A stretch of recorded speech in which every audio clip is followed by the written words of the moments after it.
Hey guys, it's Eric. Today we're gonna do Sigewinne's story quest, Nereides chapter act 1. I've been super hyped to do this quest ever since we saw that in the trailer they hinted that they were gonna reveal the origins of her human appearance. Alright, let's go ahead and get into this. Alright. The warmth of lies. Okay, we got beauty experts. The Court of Fontaine seems to be holding quite a lively promotion event. Okay, so we need to go over to the east side of the Court of Fontaine.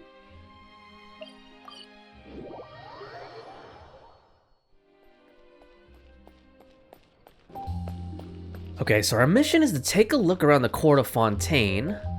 Let's take a look here. Let's just drop directly in here. Whoops, I already see some people gathered down there. Let's sneak up on them. Oh, it looks like they're surrounding Sigewinne. Cool. Alright, let's see here. This shop looks popular today. Wonder what the occasion is.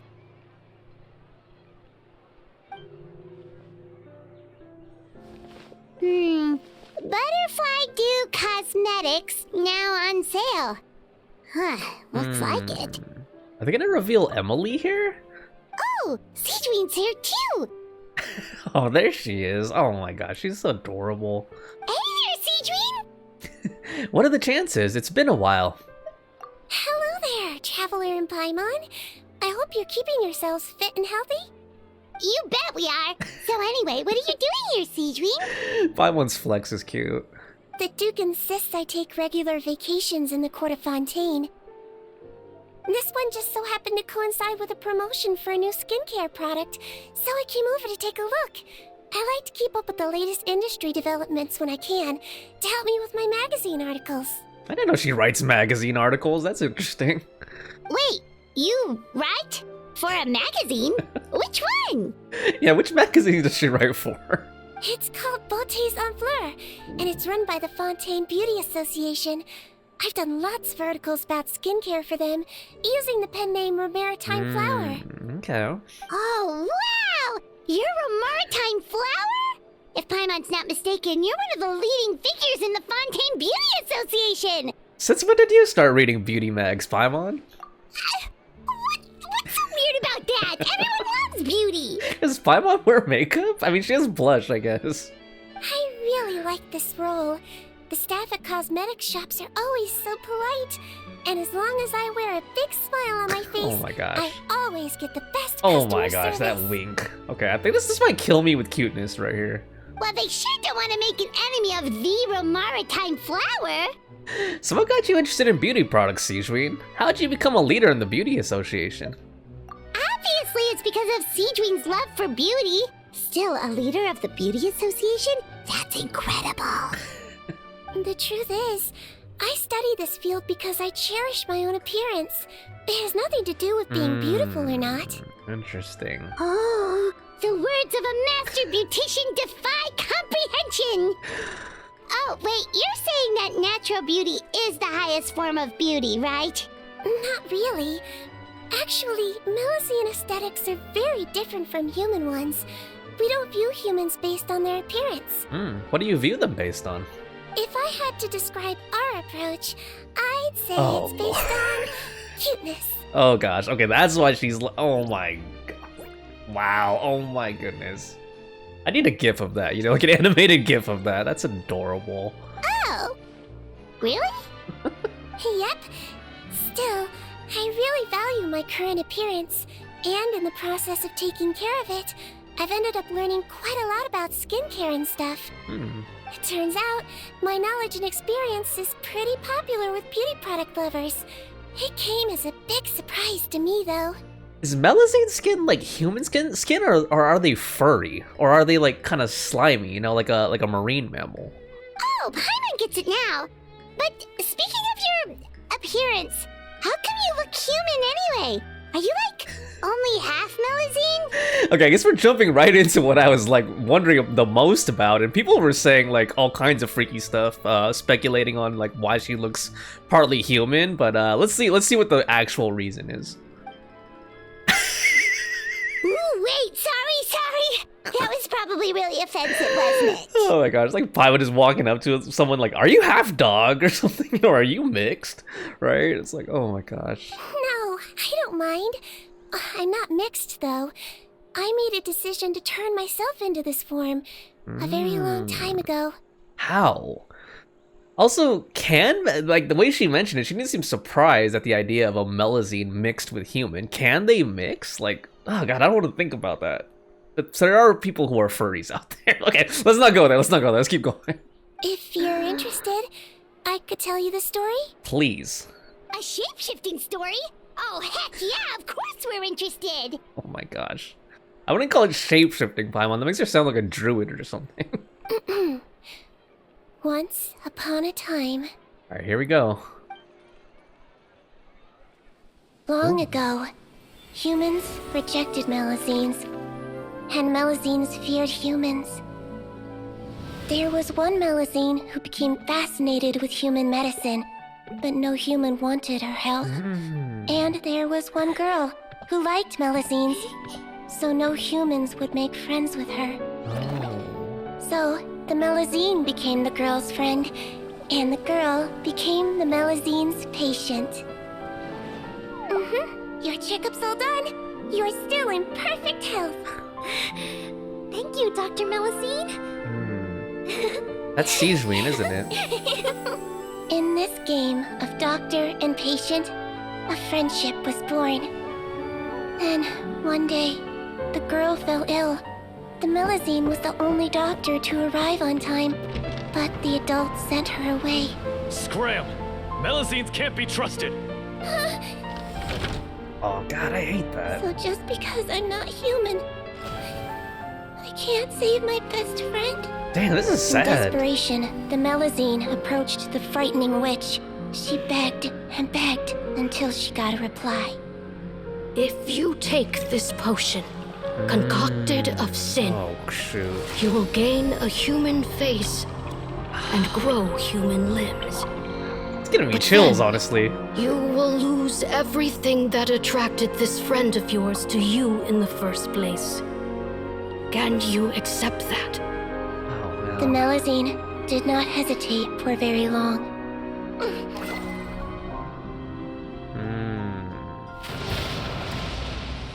On a rainy night, a little doctor knocked on the girl's door. The doctor wore a hood and raincoat, maybe to protect her from the rain, but maybe also to hide a secret. The little doctor held the girl's hand and treated her illness, just as she had so many times before.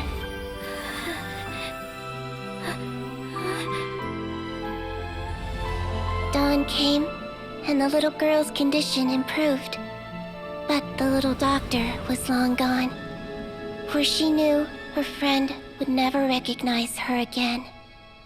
Damn, they hit me in the feels like right off the bat, dude. Since then, Jesus. I've lived my life in human form.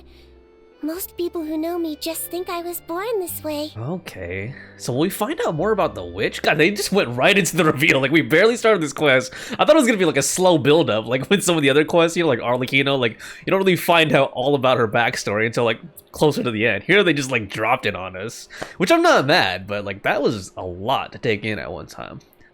Ooh. A witch? A potion? Why does this sound like a fairy tale? Trust me, it's a true story. Must be the way you told it then. It just sounds so... You're an incredibly kind person, Sigewinne. Yeah, not every Melusine would take human form to save their human friend. That must have been a huge decision. Treating patients is a doctor's duty. We must always find a way, even when the going gets tough. Ugh. It's so crazy that they turned you away just because you were a Melusine, especially when their daughter was so sick. Yeah, I hate all like the racist past of Fontaine. Like, it really makes me sad. Like when you're doing like from Nouvelet's story quest, you know, when they show the past and everyone hated Melusines, like it's just too sad, you know. Well, sometimes appearance can be a real barrier. But that was a long time ago. I like how I look now anyway.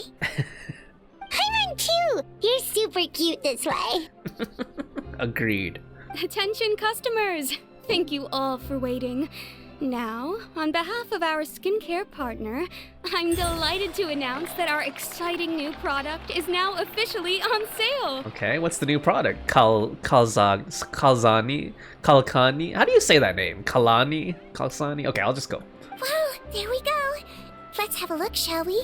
Oh, Paimon, if you want to buy any skincare products, I'll be happy to give you some suggestions. What kind of skincare does Paimon use? Like moisturizer or something? Really? Personal advice right from a leader of the Fontaine Beauty Association? What an honor! Allow me to introduce our newest skin lotion, Butterfly Dew. I'm sure many of you have already read about this product's trials in the newspapers. To say that it improves skin quality is an understatement. This product gets its name from the way it transforms your skin and makes it glow anew, like a butterfly emerging from its chrysalis and spreading its wings for the first time. Wow, okay. We are thrilled to have the inventor of this fantastic product with us here today. Mr. Rawat. Please welcome Mr. Rawat, a researcher from the Fontaine Research Institute. Now, without further ado, I'll hand over to Mr. Rawat to tell you all about what Butterfly Dew can do for you. Okay, I thought they were gonna, I swear, I thought that they were gonna do like an Emily, like, cameo reveal right here, because it seems like the perfect place to put her in. Thank you. Hello, everyone. I'm Rawat, and I developed Butterfly Dew. Okay. Wow, what a looker. Look at the blush, oh my gosh. And he did not look that handsome, man. Come He's on. a researcher? Oh god. Wow, he's really challenging the stereotype. Now he wants to look like him, like take the glasses off. Oh my gosh. It seems that everyone is surprised by my entrance. Or should I say, my appearance. Oh lord. I'm well aware that researchers are generally better known for their brains than their dashing good looks. In that regard, I do believe I break the mold somewhat. Of course, appearance is a skin-deep way of defining a person. And yet one's appearance can be a very real set of shackles, holding a person back in their life. That is very true. It can rob a young person of their self-confidence when applying for a job. Yep. Dissuade a young lady from approaching the one she loves. Yep. Our actions are at the mercy of our appearance, and we slowly become the very person that the outside world sees us as. That is very true. I know from personal experience. But what if I told you that those shackles can be broken? If our appearance prevents us from changing, then let us first change our appearance itself. Okay. Wash away moles, birthmarks, and wrinkles, and they can no longer rob us of our confidence. Replace them with luster and radiance, and we shall never again hang our heads in shame. Oh god. When he's talking about moles and stuff, that just reminded me of my dad, actually. Like, he's been asking me and my sister if we know places where he could get, like, laser mole removal for, like, the freckles on his face and stuff. Such an Asian thing, you know? That is why Butterfly Dew exists. Its mission is to allow us to shed our pupae, undergo a complete metamorphosis, and embrace a new life. Well, whether it actually works or not, after that speech, Paimon's already sold. Mr. Rawat, could I ask if you've used this product yourself? Of course, I tried it many Mistress. times while I was testing it. You can consider me a product ambassador. That lady's name was Istress, which rhymes with mistress. Good lord. Wow, then it's sure to work. Still, I don't expect to convince you just by blowing my own trumpet. So, could I get a volunteer from the audience to try it out? Okay, let's volunteer Paimon, please. I'm just gonna Sigewinne. Okay, that's funny. He's gonna pick Sigewinne, though. Oh! Ah, what an honor! It appears we have a giant of the Fontaine Beauty Association here with us. In that case, Miss Sigewinne, could we seek your most expert opinion on this product? She looks worried. Sure. Whoa, is that Maritime flower? They say she's the pickiest user of skincare products in all of Fontaine. Okay. It might be just because she has Melusine perception, you know? That's why, like, normal skincare products don't seem, like, good enough to her, or, like, appropriate to her, you know? Here you go. Well, it's very kind to the skin, and the absorption rate is high. Even for Fontaine, This is a first-rate product. Wow, now that's high praise. I wonder if they're in cahoots, you know? I'll take one. Any discounts? All right. Well, all that remains for me to say is, Butterfly Dew is now on sale. Wow, that and the anime zoom out. The enthusiastic shopping spree rapidly decimates the Think we should buy a bottle stocks. too? Nah, you're cute enough already. Are you paying for it yourself? Let's compliment Paimon. Aww, really? Well, it's still good to care for your skin though, right? Paimon definitely feels kinda rough from being exposed to the elements all the time. Okay, imagining Paimon with like cracked skin and chapped lips is just weird. Nope, please do not make an AI-generated picture of that. And if you're worried about whether it's the right product for you, well, luckily for us, Sigewinne's here, so we can get an expert consultation. Let's do it.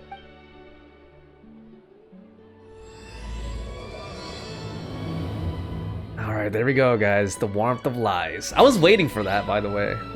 Like the vibrating, you know, story quest intro.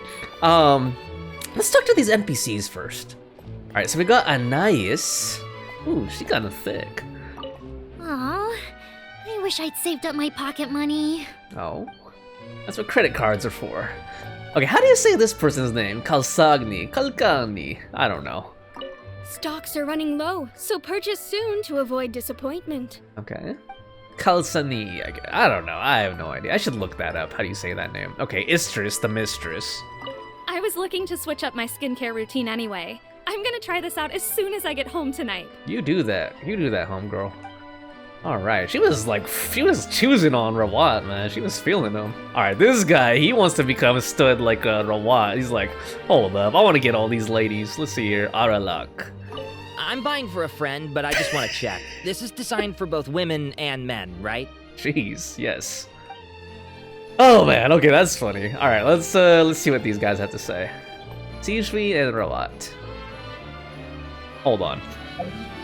Let me get like a picture of them real quick. Or maybe not. Or maybe we do. Okay, I like that. Alright, Cloran's getting beauty advice from Sigewinne also. Alright. It's an honor to receive such high praise from you. To be honest, I was also hoping you might be able to point out some flaws in the product so I can keep improving it. With most skincare products, the pros and cons only become apparent with long-term use. Yet, this one has instant benefits, improving skin quality without any obvious side effects. It's one of a kind. Don't worry though, I plan to keep using it, and I'll publish regular reviews in Beautés en Fleur. You can read my thoughts there. All you need to do is subscribe. Alright, spoken like a true influencer, right? Like, share, and subscribe. Oh, I was hoping for a more casual conversation, but you are a beauty association leader after all. I understand if you want to keep this professional. Sigewinne? Oh, excuse us, Miss Beauty Expert. But do you think this product is a good choice for me and him? Oh, we're gonna use it too? Okay. Wait, are you the renowned traveler? Yes, I am. That's right! And by his side, the equally famous Paimon. I love the new animations they're making for Paimon. That's ridiculous. Oh my gosh. Well, I don't normally handle customer questions personally, but since it's the traveler asking, allow me to make an exception. Butterfly Dew is made for all skin types, so no matter who you are, you can rest assured that it will be kind to your skin. If anything, it might be marginally more effective on Fontainian's skin, but other than that, it works the same on everyone. Okay. Why would it work better on Fontainians? Yeah, does it have like primordial water or something like that in it? In the interests of protecting my trade Okay, secrets, this guy's I'm sus, afraid I man. can't answer that, Miss Paimon. This guy's shady. Like, he's just giving me the wrong vibes already. Alright then. How about a friend discount? Save yourself the trouble. I'd be greatly honored to have both of you use my product. Here, take 2 bottles for free. Yay! Paimon's private fund survives! Gosh, what's the catch? Is this a publicity stunt? I can see why you might think that, but please don't misunderstand. This gift is simply a token of my esteem. There's no business motivation behind it. To me, finding new customers for Butterfly Dew is about meeting kindred spirits, fellow admirers of physical beauty. I consider it a labor of love. Admirers of physical beauty? Eesh, that's embarrassing to say out Right? loud. It sounds so shallow. It's nothing to be ashamed of, Miss Paimon. Most people claim to desire inner virtue, but it's still physical appearance that turns their heads. Damn, okay, this guy's spitting facts right here. Jeez. This is a fact of life. It's only natural for people to desire to become beautiful. And that's exactly what inspired me to choose this research direction in the first place. You're right. Everyone loves beauty, don't they? Look at the time. My apologies, but I have other things to attend to. I'll leave you with these 2 bottles of butterfly dew, and I look forward to seeing you again. Okay, thank you, sir. Yeah, go do your suspect activities. Paimon, I'd say there's no need for you and the Traveler to use this product for now. Is she low-key warning us about something? Why? Is there a problem with it? The quality is fine. I just think there's room for improvement. Oh, Lord. I think I could add some ingredients to the mix to make it more effective. Uh-oh. Really? Then why didn't you tell Rawat about that? Researchers are a very special breed of human. Okay. You can point out their flaws to their face and they won't mind very much. But if you tell them that someone else could do a better job, ooh, now that'll make them really upset. Okay, I like Sigewinne's observations of humanity here. If I'd mentioned it, he probably wouldn't have given you those 2 bottles for free. Fair enough, that makes sense. If you're interested in the more effective version, I can write up a list of ingredients for you. Just come get me once you've gathered them. Okay. When you say more effective, you mean it'll make Paimon even prettier? Oh, gosh. Ooh, how can we say no? That just made me imagine Paimon growing, like, longer eyelashes and longer, like, flowy hair. Oh, Lord. A prettier Paimon. Well, if you really want this... As for me, it's probably time I got back to the Fortress of Meropide. I mustn't leave the infirmary unattended for too long. Alright. Alright, see you there then! Okay, so we need to collect the materials on the list. And they're out here. Okay, here we go. Let's collect the materials on the list for the improved version. Traveler, the ingredients for Sigewinne should be nearby. The improved version of the butterfly dew. Alright. Okay, I guess we need to destroy these hydro phantasms? Lightning terrified! Did with by royal decree. Justice will prevail. Final Okay. report. Time to testify. Loaded. Alright, man, imagine having to gather a large quantity of that to make a large batch of this improved butterfly dew. Let's see what the description is for that tainted hydrophantasm extract. Okay. A special ingredient on the list that Sigewinne gave must be obtained from specific tainted hydrophantasms. Okay, not much detail there. It's basically what we already knew. Okay.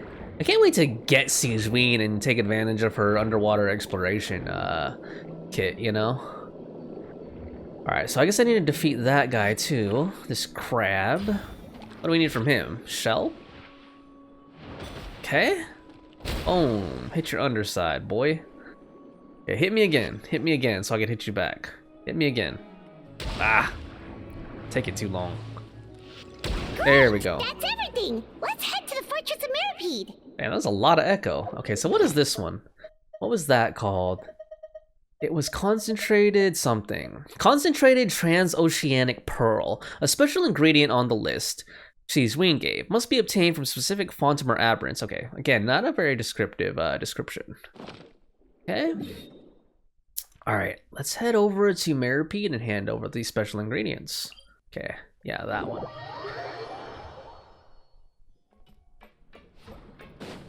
Okay, let's go find Sigewinne and give her these special ingredients that we just harvested from dead monsters. Okay. Here we go. It's in the infirmary, it looks like. Which makes sense, because she's the head nurse. Alright, Sigewinne.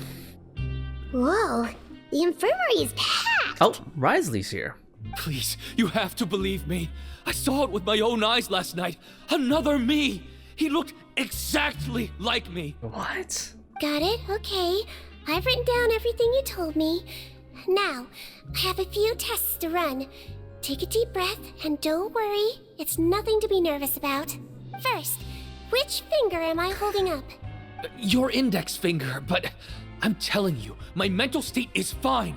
I'm not crazy. He doesn't look fine. He has crazy eye bags, man.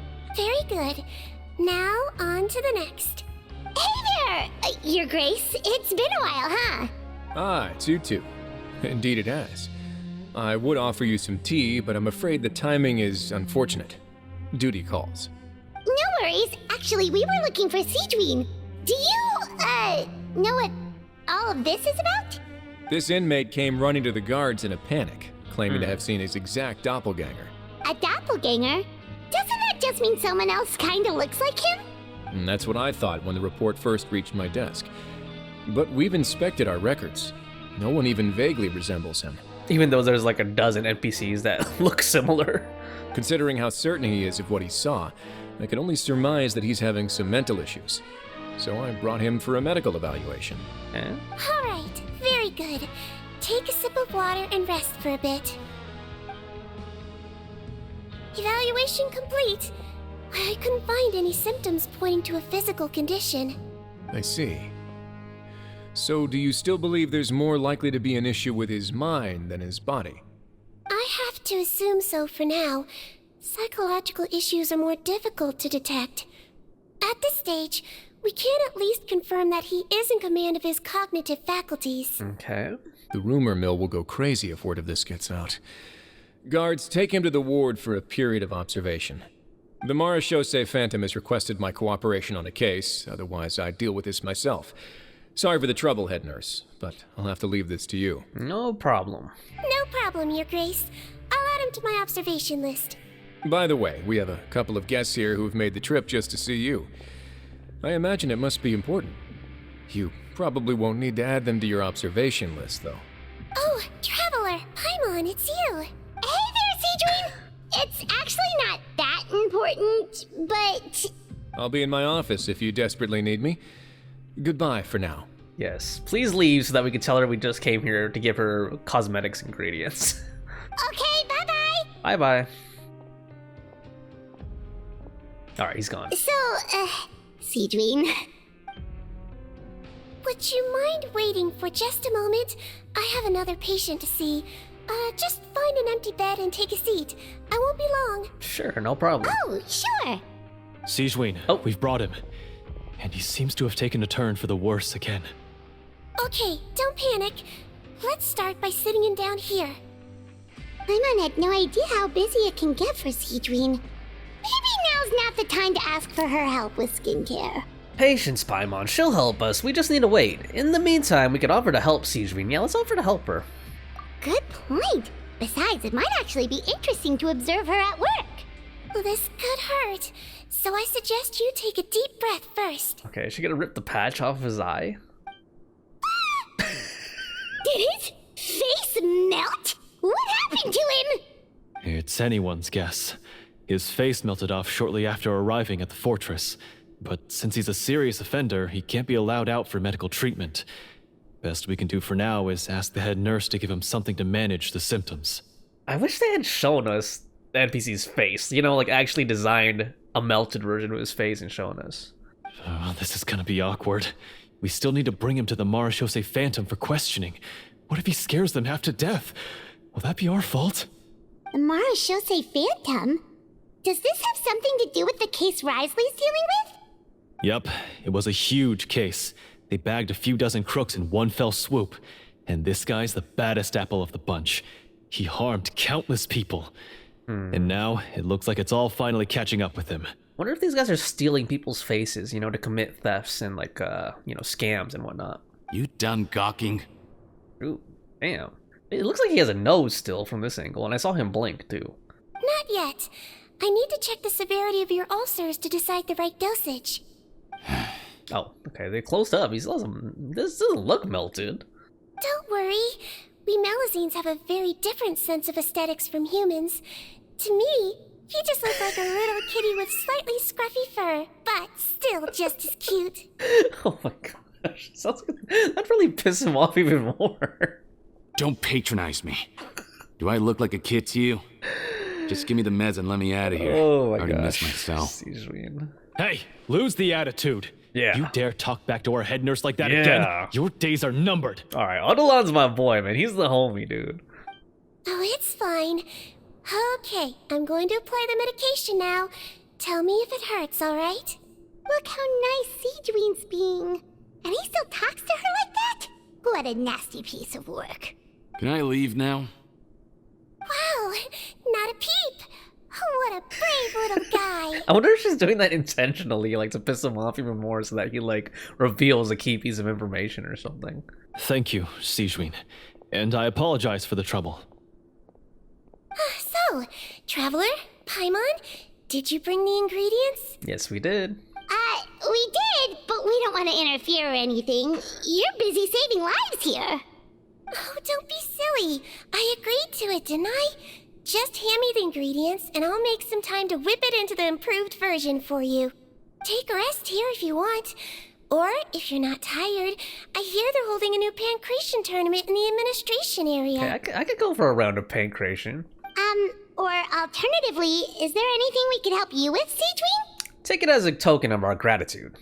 That's right! Let us help you out! It's the least we could do!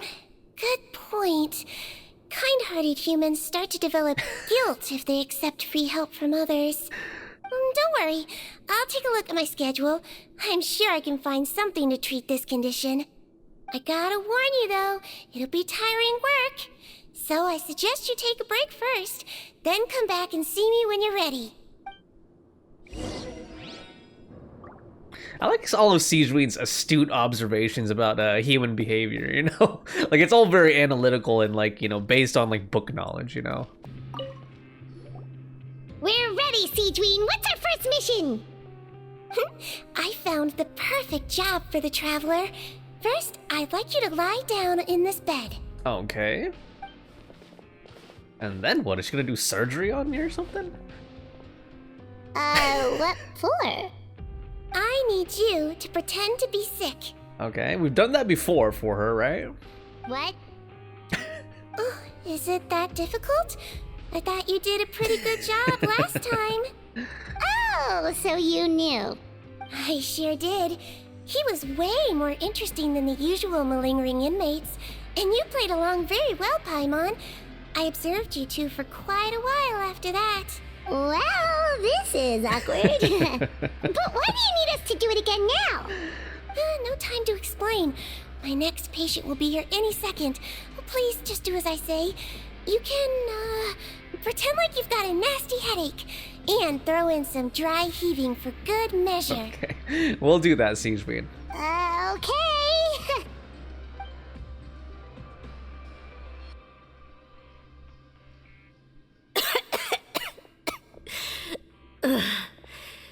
Hey, Doc, it's me. I'm only here because my mom won't stop pestering me about it. There's kids in here? So annoying. Well, your mother has enough on her plate with a busy job. Well, the last thing she needs is to worry about you being sick as well. I know. I shouldn't treat the place like a playground. Shouldn't go swimming in the lower levels where we join up with the sea, because it'll give me a cold and distract her from her work. I thought I'd be able to have some fun here at the fortress for a few days, but it's always, don't do this and don't do that. All right, sit yourself down and I'll take your temperature. Your fever still hasn't gone down. Well, here's your medicine. 1 cup for starters, and we'll see if it helps. I like how this kid thought he was gonna have fun at a prison, dude. But Doc, it's so bitter. Do I really have to drink it? I mean, I'll be fine, right? I've got an uncle who caught a cold. His fever went away on its own after a couple days. Can't you just write me a note saying I'm on the mend? I just need something to keep my mom off my case. I sure can. You're a very brave boy after all. Huh? brave. What makes you say that? Is he a doppelganger? Well, if you want to rely on your own immune system to clear up your fever, then you'll have to tough it out like this guy.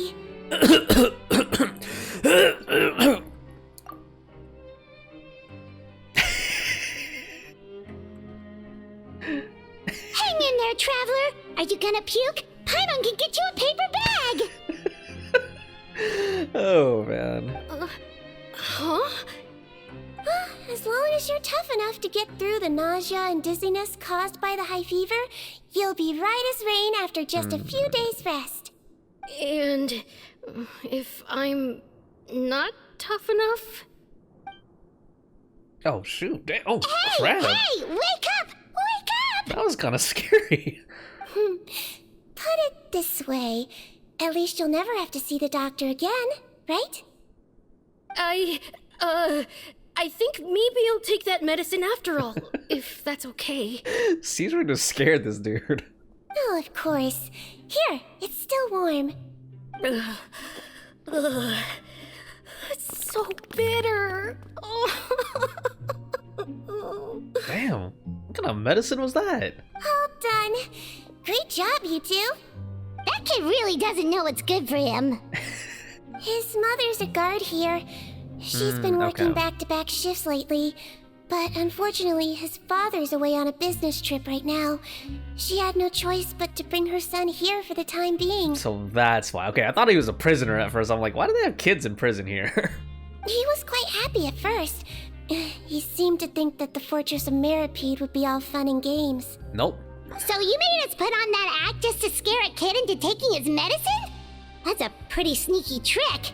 Seems like there's a whole side to Sigewinne we never knew about. God, that just reminded me of clickbait. You know, like, doctors hate this one sneaky trick.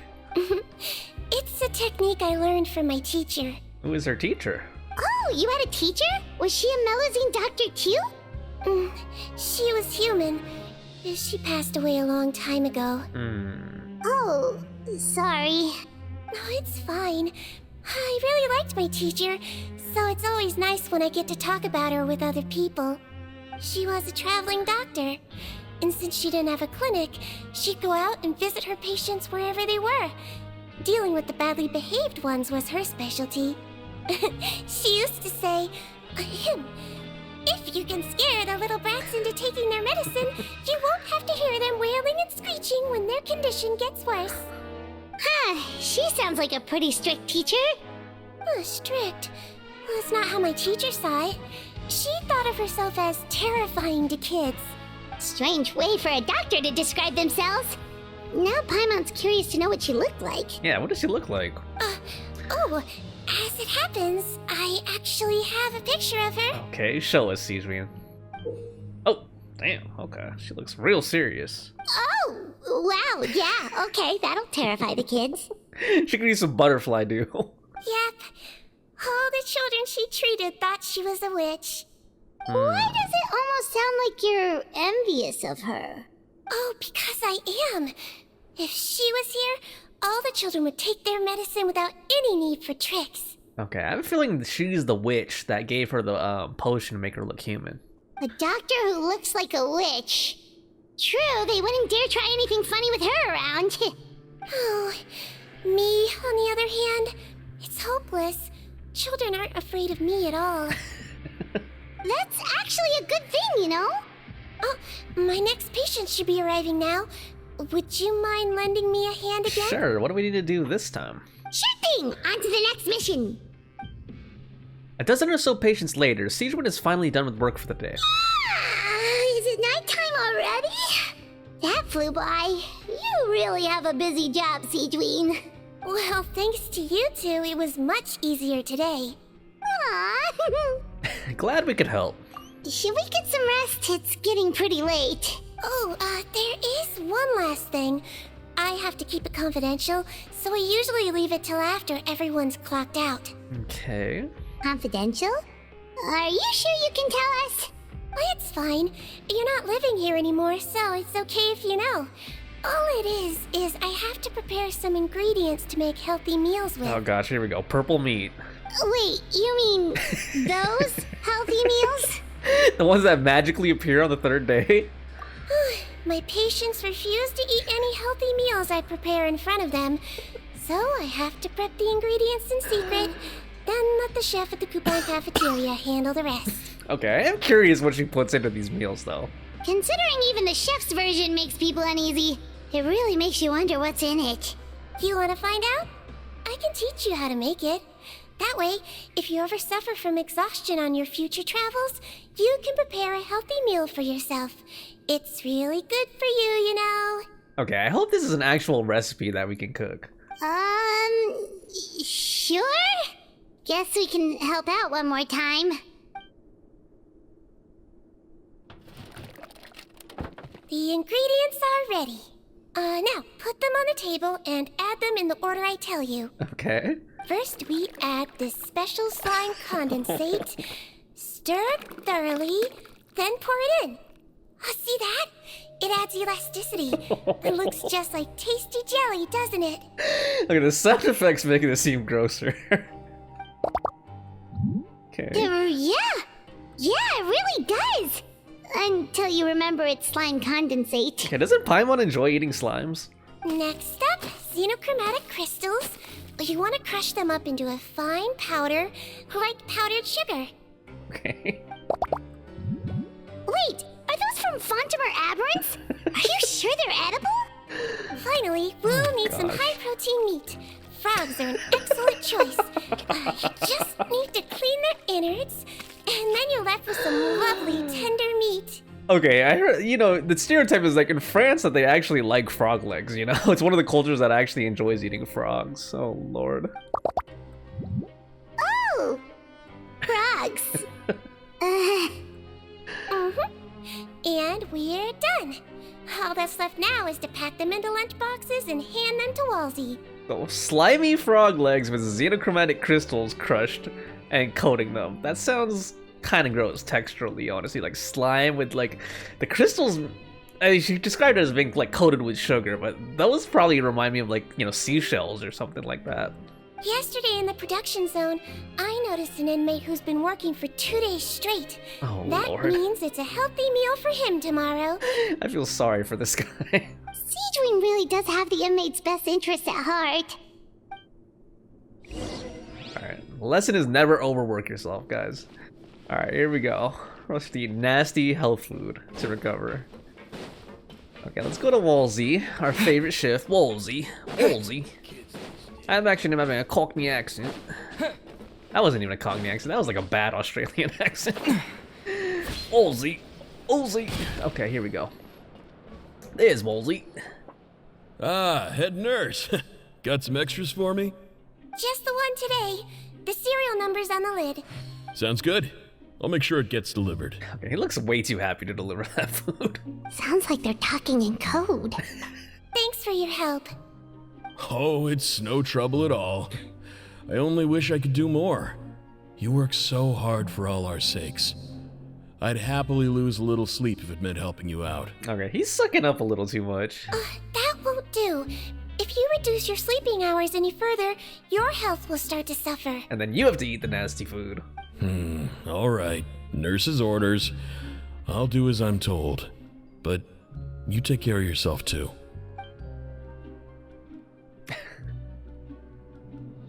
Well, I'm done with work for today.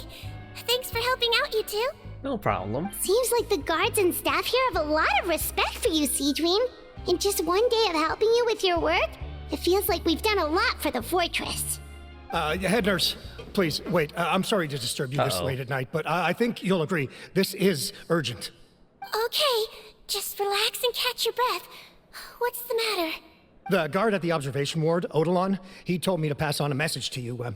One of the inmates there, the guy suffering from possible hallucinations, well, he seems to have made a sudden recovery, and now he wants to apply for permission to leave the ward. Okay. Huh? Already? You were right to tell me. I'll have to examine him and make sure he's well before we discharge him. Looks like we've got one job as medical assistants left. We'll come with you. Okay. Alright, go to the observation ward. Alright, we're here at the observation ward. Let's see what's going on in here.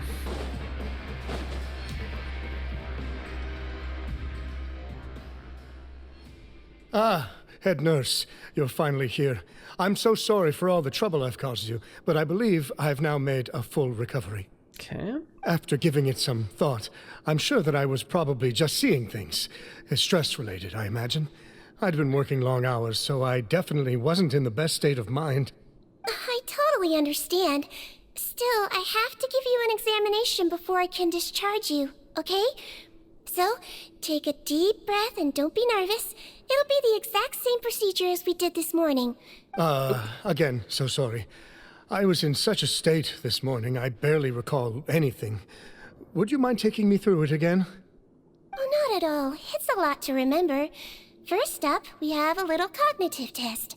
Just concentrate and you'll be fine. To start with, which finger am I holding up? Imagine if she's flipping him off. Your pinky. Okay. Under Sigewinne's guidance, Eric quickly completes the full series of tests. All indicators seem normal. So it was a stress-induced hallucination after all? Well, we've certainly had previous cases of mental illness caused by overwork, which is why I carefully observe everyone in the production zone. I wonder how I managed to miss the signs this time. Maybe it was a doppelganger. Please, head nurse, you shouldn't blame yourself. I'm just still adapting, that's all.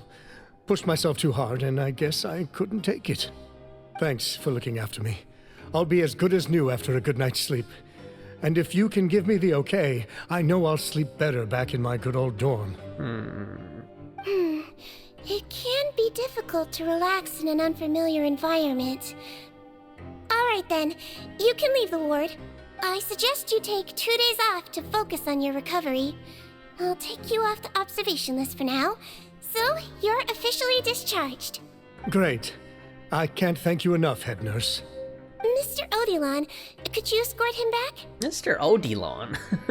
Of course. I'm on guard duty in the administrative area tonight, so nothing will go wrong. You have my word. Alright, I like Odilon. Odilon. Odilon. Odilon. Guess you're finally done for the day now, huh? Yep. But I still haven't gotten around to making that improved lotion for you yet. You can wait for tomorrow, right? Oh, no rush! Seriously, it's super late now. You should go get some rest too. Well, tomorrow it is then. Good night, Traveler. Good night, Paimon. Hope you sleep well. Good night, Sigewinne. Oh, don't you worry. We will. After a productive day of work, we're both gonna sleep like a log. Good night, Sigewinne. Yeah, sleep tight, Sigewinne. See you tomorrow.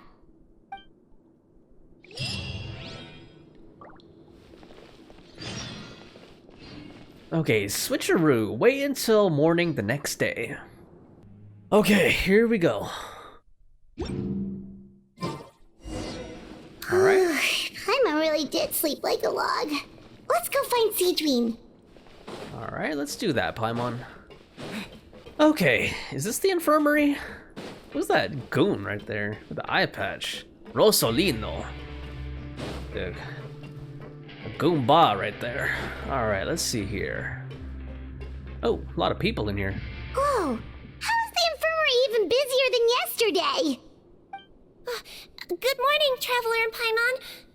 I have a few people here for a checkup, so you might need to wait for a while. No problem. Anything we can do to help? There's a bit of a complicated situation here. I'm still getting to the bottom of it myself. You have to believe me. I'm telling the truth. You're in a medical facility. Keep it down. Damn, calm down, dude. Please, listen to me. I'm not Gascon. I'm Uri. Here we go. The face swappers, man. Oh, Lord. You're a horrible liar, you know that? We get all your mugshots with the arrest warrants. It's clear as day that you're Gascon. Morgaine, his face was swapped. You mean because of the way I look? I don't know what happened. I just woke up like this. Then you guys dragged me in here for an interrogation. Oh god, this is like the movie Face Off now. I brought you here to figure out what's going on. If you truly are the victim of an injustice, yelling isn't going to achieve anything. At most, it'll delay your vindication. All right. I get it. This is nuts.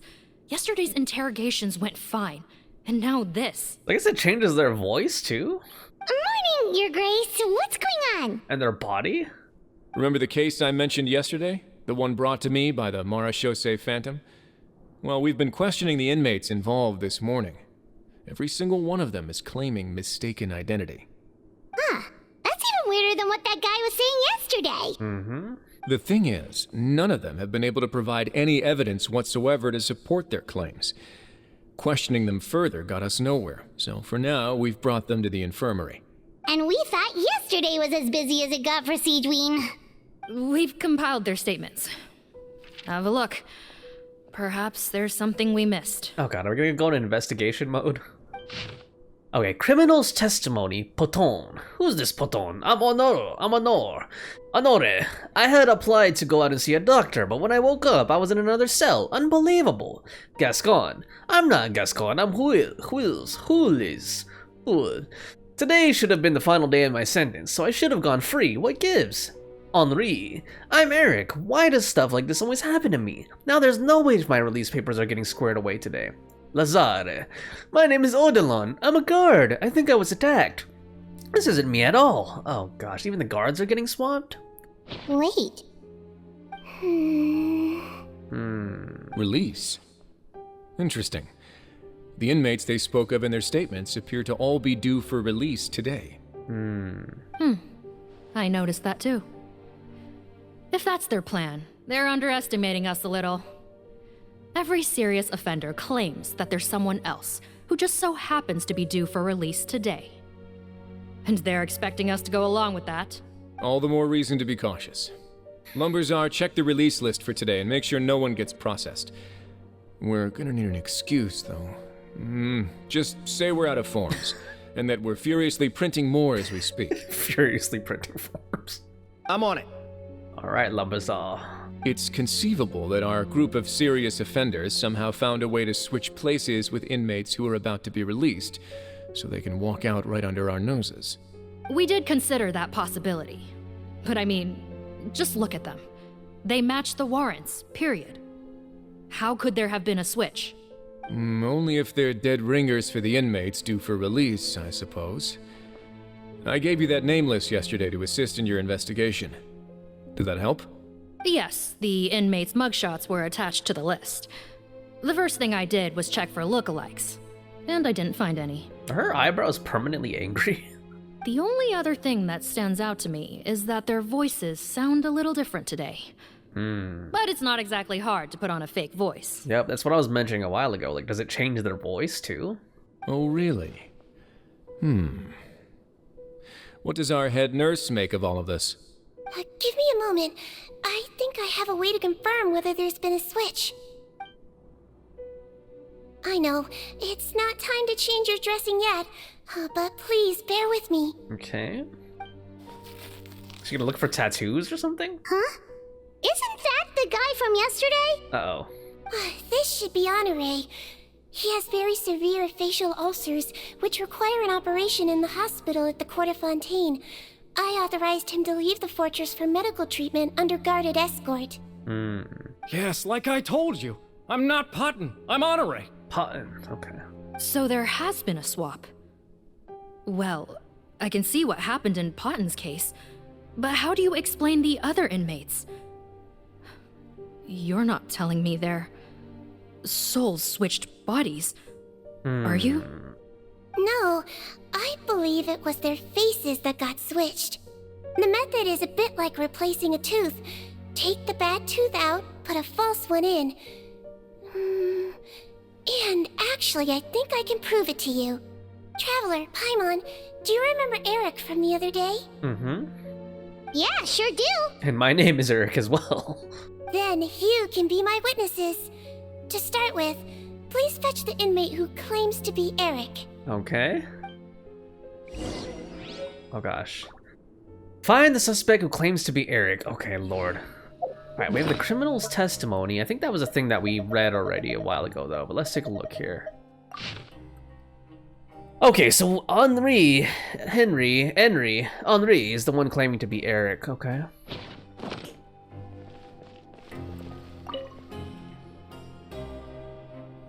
So, you're Eric? Yes, head nurse, it's me.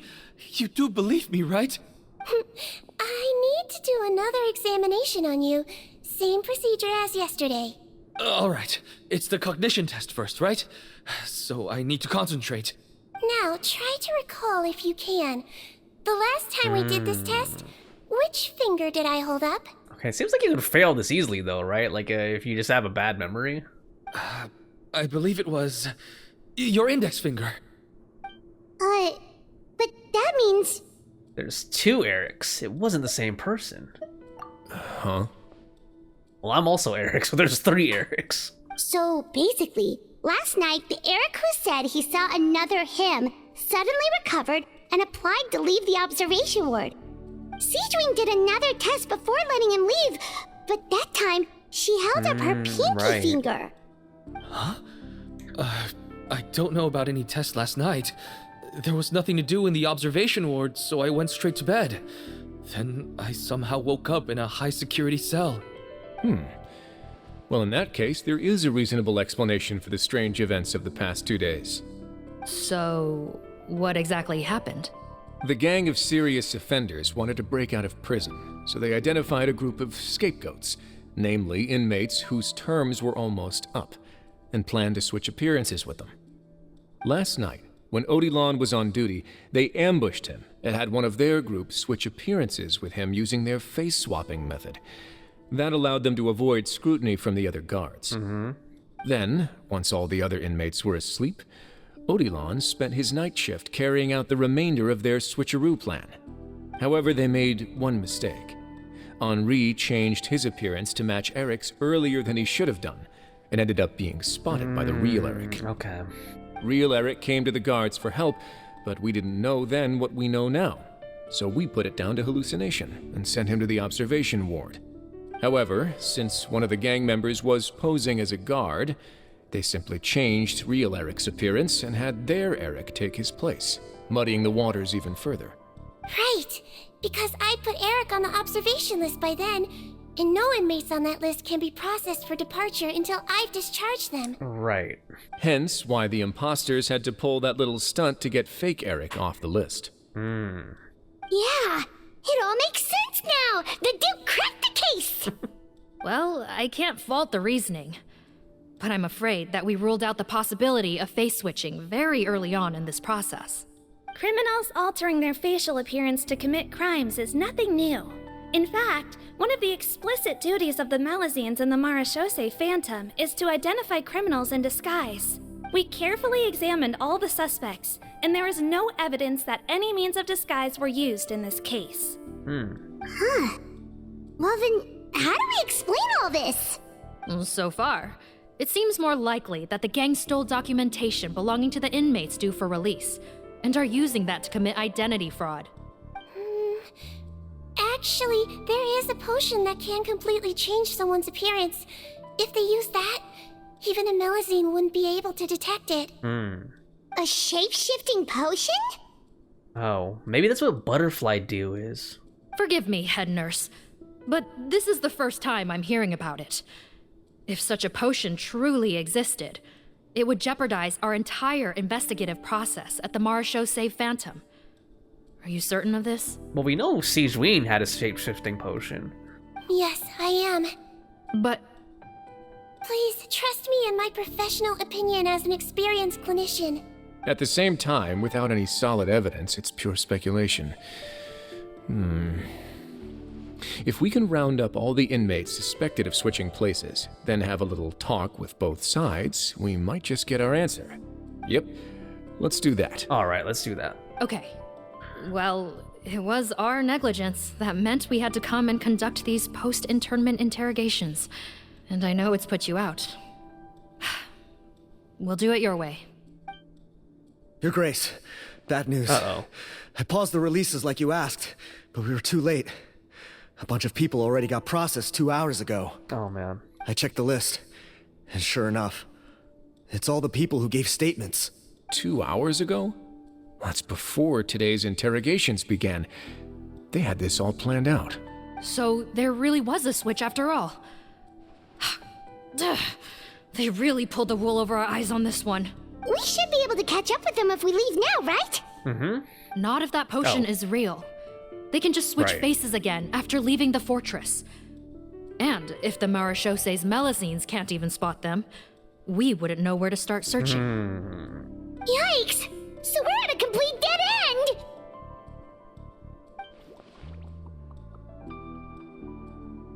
What can we do? Well, technically there is one more lead we could follow up on. We were only able to arrest this gang thanks to the help of a researcher from the Fontaine Research Institute. Rawat. I believe his name is Rawat. Oh? We know him. Rawat? Isn't that the handsome guy we met at that skincare promotion? Handsome guy. Handsome? Maybe from a human point of view. I just remember that he specialized in potions. I wonder what she considers to be handsome. One of the crimes this gang is charged with is the manufacture and sale of illicit drugs. According to Mr. Rawat, they appear to have stolen technology he developed through his research and used it in their operation. Okay. At first, he thought it was a typical case of intellectual property infringement, and he tried to negotiate with them. But once he discovered their criminal operation, he reported them to the authorities. Thanks to his report, we were able to swoop in and arrest them all in one go. What a hero! Bet that took courage on his part. No doubt. This is worth following up on. As the one who snitched on them, it's highly likely that Rawat will be targeted by the escapees. That aside, since he's negotiated with them in person before, there's a chance he'll have some additional information for us. Understood, Your Grace. My team and I will head to the Fontaine Research Institute right away. In the meantime, please keep an eye on the face switch victims for us. All right. Of course. Miss Morgane, I'd like to come along and help you catch these criminals. All right. Huh? Why's that? Well, I'm the one who discharged the fake Eric last night, so I feel partly responsible. Don't say that, head nurse. Your focus was on the inmates' health, and rightly so. We can't ask you to help with arresting criminals. That's our duty. I also have a more personal reason. Cotton is a patient of mine, and if I don't get a new batch of medicine to him in time, his condition will get much worse. Okay. Look, head nurse, I completely understand where you're coming from. But arresting criminals is dangerous business. And if anything happened to you, none of us can afford to take on that responsibility. Dude, she can handle herself, man. She has a gat, man. She's a gun. Don't worry, I can defend myself just fine. You say that, but still. If I may, Miss Morgane, Sigewinne is the one who raised the potion hypothesis, and I'm sure she has far more expertise on the topic than your team. My suggestion would be to bring her with you. Yeah.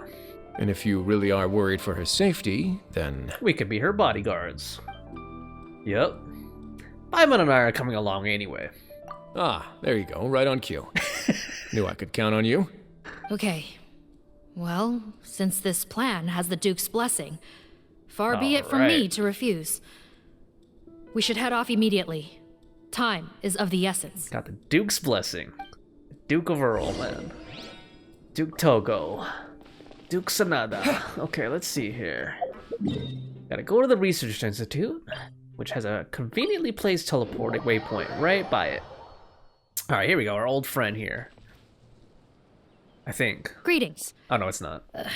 Sorry to impose, but I'm afraid we're here on urgent business. And we're gonna need you to cooperate. The Maruchausee Phantom. Let me guess, you're investigating some more illegal research? Not this time, no.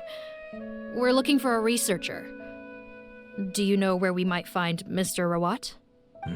Rawat. Oh yeah, Mr. Handsome, right? He actually doesn't work on site here very often. There's a handful of researchers in the nearby area who know him pretty well, though. Okay. Let's see what they know. Alright. Just a handful? Paimon figured he'd be the most popular guy around.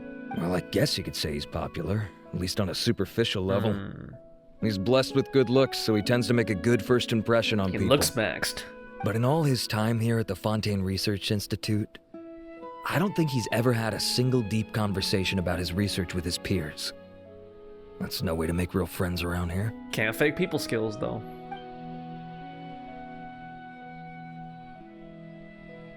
Yeah, I didn't like his attitude either. He seemed like cocky, you know? Like arrogant. That's so weird. He definitely didn't come across like a recluse at that product promotion. Oh, I don't find that weird at all. He definitely didn't strike me as the kind of guy who's good at making friends. That's a nice way of putting it. Really? Paimon couldn't tell. Must be a Melusine perception thing. It'd be funny if you just straight called him an asshole or something, you know?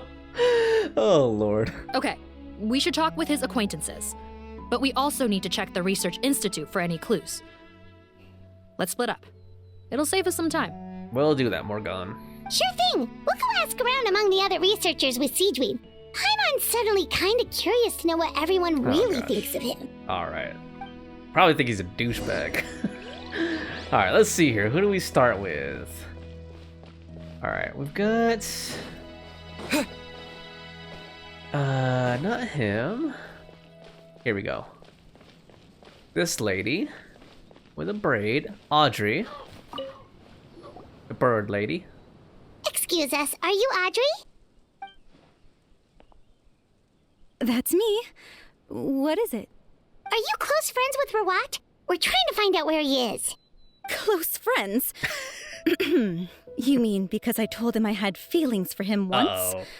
I doubt I'm the first or last at the Institute to make that mistake. Uh-oh. Why would you single me out as a close friend? She confessed to him? I should have known, really. Men like him, they just enjoy being surrounded by fawning women. They're not interested in a serious relationship. Damn, okay. She didn't take rejection very well. Okay. We were just kind of wondering if you might know where we can find him. Yeah, don't need to be a femcel, you know? Why would I know where he's at? I barely know him, and he probably doesn't even remember me. Alright. Ugh, this is getting annoying. Shall we go ask someone else? Yeah, let's go ask someone else. Try to play it off, you know? Like, why would I know about him? Ugh. I think she knows Rawat better than she cares to admit. If we leave now, it might be a wasted opportunity. Okay, Sigewinne, put your human behavior prowess at work. What would you do? Maybe, but we're not going to get much out of her while she's in this state, are we? We should get her some Fanta or something. She's displaying symptoms common among people in love, if that's what you mean. But I know a cure. Alright, what's the cure for love, Sigewinne? It's curable? Oh, we're still no closer to finding Mr. Rawat. Oh, by this point, he could be in grave danger. I love how manipulative Sigewinne is. It's funny to me. Danger? Wait, why are you looking for him again? You didn't hear us talking. Oh, that's right, yeah! The Maruchausee Phantom said that he's been targeted by some pretty bad people. We need to make sure he's safe. What? How has this happened? He seemed fine when I last saw him, and that was only a couple of days ago. Just happened to run into him, of course. Her true feelings are showing again. Oh, I see. Well, do you have any thoughts on where he might be right now? Okay, but this is purely out of concern for his safety. If he's not at the Institute, he might be at his mother's place. Oh. I heard she raised him alone. But Mama's they had boy. it pretty tough financially, and these days she's housebound due to illness. He makes regular trips back home to check on her. Oh, okay. Do you know the address? Nope, sorry. I only found out the thing about his mother because it came up in conversation once. I was just trying to find out more about him, so I could get to know him better. When I told him I had a crush on him, I offered to help him take care of his mother. And yeah, maybe that was a stupid idea, but did he really have to yell at me for it? It's like, fine, I can take no for an answer, but what's with the temper tantrum? She came on kind of strong, Audrey. Unbelievable. These guys only want to show you their charming, well-groomed exterior. They can't stand it when a few home truths shine through. Oh, Lord. Looks like her love syndrome is flaring up again. How do we cure this, Sigewinne? We need to find out Mr. Rawat's mother's address. Let's check with the Maruchausee officers when we regroup. We got what we needed. No further need to try to cure her of being in love. Cool, sounds like a plan. Alright. Can we talk to her again? Okay, I just like, I don't know, I liked hearing her, like, her scorned attitude, you know? It's kind of funny. Alright, let's see here. Are all these people outside? Ah, yeah, that guy's looking at a billboard. Antibes. How do you say that name? Antibes? Oh, lord. Okay. Hey there, are you Antibes? Antibes, okay. What do you want? Oh, damn, man. No need to give me attitude. We're here to ask about Rawat. Any idea where he might be? We were told you were pretty close with him. Close? Not sure that's the word I'd use. He wouldn't even let me use his patent. I can tell. Huh? It's been a good few days since I last saw him. I don't know where he's at. Go ask someone else. Damn. Would the patent in question happen to be related to the new skincare product he developed? Yeah, kinda. Butterfly dew, or whatever he calls it. I heard he made a tidy sum off of that one. More like Mountain Dew, jeez. Okay, now we're getting somewhere. Keep going. Most of the other researchers here focus on mechanics, energy, stuff like that. I get why he wouldn't be interested in having anything to do with them. But I'm studying coatings. There's a huge overlap in our areas of research. Why would he refuse to work with me? I bought his product once and noticed it contains a unique substance that might have applications in coatings too. If it worked out, I could probably make as much as he's making. Don't get me wrong, I had no intention of plagiarizing his work. I was hoping to get official permission to use his findings in my own research. Followed the proper procedure. It was all above board. I would have had to pay him a license fee and everything. But despite that, he turned me down not once, not twice, but 3 times. It's like he's vehemently opposed to the idea of anyone else making the kind of money he does. Huh, so is Rawat antisocial, or is this guy just jealous? Maybe both of the above. Well, it doesn't look like we're gonna get any info about Rawat's whereabouts from him. Let's go. Hold on, I bet Sigewinne has a cure for this. Oh. Wait, one There second. we go. Mr. Antibes, next time you go shopping, you should buy some Buell fruits. Peel the skin, steep in water, then drink. It'll help calm your mood. Huh? Yeah. Thanks. There you go. You just needed a mood calmer, man. Yeah, calm down, dude. No need to be that angry over that.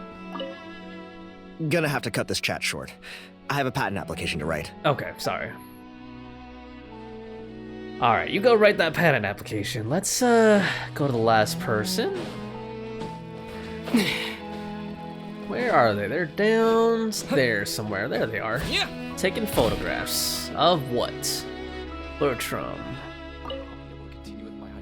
Sorry to bother you, sir, but are you Bertram? Who's asking? Just some concerned citizens helping out the Maruchausee Phantom with an investigation. We'd like to ask you about Rawat's whereabouts, if that's okay. We're told the 2 of you are pretty close. Not anymore, we're not. Turns out we don't see eye to eye. On what? Oh yeah? What happened? The thing about us researchers is, most of us do what we do for some sort of higher purpose. But not Rawat. All he cared about was how to commercialize his findings. He won't even let you work with him unless you sign a confidentiality agreement first. Also, he has better control over who gets which intellectual property rights. How are you supposed to get any meaningful research done working with a guy like that? Kind of reminds me of Thomas Edison or something, you know? Now that I've got my own technical solution for my compressor, I don't need to work with him anymore. So that's what Rawat is really like. We'd still like to know where to find him. Is that something you can help us with? Wait, you're... Yeah, I know you. You're the head nurse at the Fortress of Meropide. Alright, then I'm happy to help you if I can. I respect the work you do. Medicine serves the highest purpose of all the sciences. Damn, Sigewinne's popular. Wow, turns out Sigewinne's got some real clout. Yep, no need to clout chase with Sigewinne. Thing is, I have no real way of knowing where he might be. I stopped working with him 2 months ago, and I've barely seen him since. But if you want my advice, I'd say go talk to the peddlers. There's a few he meets with every other day or so. Maybe they know where he's at. Okay, where are these peddlers? Peddlers? Yeah, back when I was working with him, I noticed he met with them quite often. Wouldn't surprise me if they were involved in some shady business together. Yep. Because it seemed like they went out of their way to avoid discussing anything in my presence. They were his distributors, you know, his pushers. The little I overheard Working was the about corners. manufacturing and selling pharmaceutical drugs. Like I said, He's all about the money. All about the Benjamins, man. Big pharma right there. Drugs? Doesn't he work with skincare products? Do those count as drugs? Who knows? I never cared to find out. He's the morgue rubber, not me. Thank you. You've given us plenty to work with. All right, what do you have for him, Sigewinne? Some therapeutic solutions. Welcome. Oh. Goodbye. And may we both reach new heights in our scientific endeavors. I thought she was going to suggest something for his health. Well, that's all 3 researchers. Let's head back to the meetup point. Okay. If my research project works out, the development of underwater spaces should become much easier. Cool. All right. Let's head back. All right, let's rendezvous with the Maruchausee hunt off. You know, Paimon started out thinking Rawat was a handsome researcher with a friendly and cheerful personality. It's such a surprise to learn that his peers have a different impression of him. I'm not surprised, man. He seems smarmy from the moment I met him. So, what's your view of him now, Paimon? A handsome researcher whose difficult upbringing turned him into a profit chaser with a chip on his shoulder? So your thoughts about his appearance haven't changed at all? Gosh, come on, Paimon. Well, his looks are kind of a big deal. At least in Paimon's opinion. How did such a handsome guy end up being so antisocial? Even with his difficult family background, it just doesn't make any sense. God, maybe if Paimon lived in the world of social media and TikTok and crap, she would understand. You can't judge a person solely based on their appearance. That's true. Head nurse. Oh. Traveler. Damn, look at that. I assume you've spoken with the researchers. What did you find out? You exchanged the intelligence you've gathered. Bertram mentioned Rawat's involvement with some pharmaceutical merchants. Do you know if he's registered any pharmaceutical brands? Since he was a whistleblower on such a huge case, I ran a background check on him. I don't remember there being any brands under his name. How strange. If he was so focused on commercializing his research and averse to sharing his technology with others, why wouldn't he have registered his own brands? Maybe he and his business partners needed to avoid public scrutiny? That makes sense. You think he may have colluded with the gang? Well, the crime was manufacture and sale of drugs, and that would certainly be in his wheelhouse. We can't rule it out. And reporting them would be like a great way to cover it up, cover up his involvement. Isn't that pretty unlikely, though? He was the one who blew the whistle on them! No, that's a good strategy for a criminal, because he's like throwing them a red herring, basically, Most children who come to me with tooth decay have suffered pain for a long time already, but they'll still try to hide the fact that they eat too many sweets. Grown-ups and children aren't so different in that regard. If you say so. I saw him when he came to make his report, and I certainly didn't get the feeling that he was the type to collude with criminals. Perhaps it's more likely that they were coercing him. Or maybe you were blinded by his good looks. You mentioned that he comes from a poor family. So, it's possible that the criminals approached him asking for academic support, luring him in with the promise of riches. Okay, that is a valid motive, though. By the time he discovered who they really were, he was in too deep. They had leverage on him, so he was forced to keep working for them. I've seen it happen many times before. That does make a lot of sense. It would definitely explain why he was so unwilling to cooperate with his fellow researchers. No wonder he's so unsociable. He must be on edge all the time with a gang of crooks breathing down his neck. In that case, the situation could be worse than we thought. If Rawat was working with the escaped inmates, they're sure to know more about his whereabouts than us. Oh, there's a good chance they'll get to him before we do. Based on the information we've gathered so far, he was last seen 2 days ago. If no one's seen him since, maybe we're too late. 2 days ago? So he went missing right after that product promotion. That was the same day he reported the criminals, too. Not a good sign. Don't worry, everyone. I believe we still have a chance. Since he disappeared right after blowing the whistle, it's likely that he's gone into hiding. Yep. Yeah, he must have been worried that they'd come for him. All the more reason to find him as soon as possible. The only lead we have at the moment is his mother's house, which you mentioned earlier. Seath, think you can find the place? Okay, so that's how you say her name, Seath. Okay, it's a lot simpler than the way it's spelled. Yep. When you register a brand, the Court of Fontaine requires you to provide a legal address. The one Rawat wrote down was in the outskirts of the city. That should be the place. Alright, just like a typical drug dealer, he lives at his mom's house still, you know? Okay, then there's no time to lose. Let's move. Let's go. I love her gloves. I just noticed I had like bunny rabbits on the trim, on the cuffs. Alright, go to Rawat's mother's residence. Alright. Go to his mama's house. Alright, boy. Gonna bring shame right in front of your mama.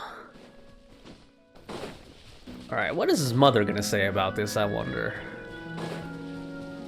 Let's see, let's find out. Or maybe his mother's the witch or something. Maybe. All right, this should be the house. I'm pretty sure this was the address. Okay, do we have a warrant? Okay, I'll knock. Okay. If this were the United States, everyone would be pointing guns at the door. Morgan knocks several times. No one answers, but you hear the faint sound of breathing inside. Sounds like whoever's inside has restricted mobility. Oh, it seems serious. Oh, what's the fastest way to get this door open? Kick it. Break the door down? Yup. No. Oh. I'll handle it. Let the expert deal with it. There'll be a mountain of paperwork if we damage a citizen's property. Okay, does Seath have lockpicking skills or something? Or is she gonna jump in through the chimney or something, like Santa Claus? Oh. Calm down. Deep breaths. Remember your training. Control your strength. And... it's open. Oh, okay. Seath is a little thief, man. Seath the Thief, man. That sounds like a rapper name. Seath the Thief. Seath, take a few people and lie in wait. Keep your eyes peeled for any activity around the house. The Traveler, head nurse, and I will go inside. Okay. Alright. Damn, I like how they did the salute. Okay. Alright. Enter the residence. Oh, man. Okay, we're breaching, guys. We're breaching. Get ready. Okay, here we go. SWAT tactics.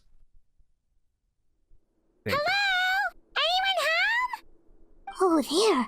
On the bed, there's an old lady. That's gotta be Rawat's mother, right? She doesn't look like she's in any state to be answering our questions, though. Okay, well, at least she's breathing. We could try, but she is very ill. We mustn't force it. There's a note on the table. Well, doesn't look like Rawat's here. She's the only one we can talk to. She's very ill, Morgan. Yep. Oh. Allow me. Okay. Hello, ma'am. Might I ask if you're Rawat's mother? We are trying to locate him.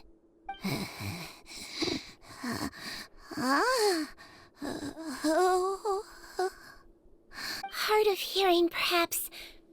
Does anyone have a picture of Rawat? I have one here. I'd like to show you a photo, ma'am. Is this your son? Do you know where he is?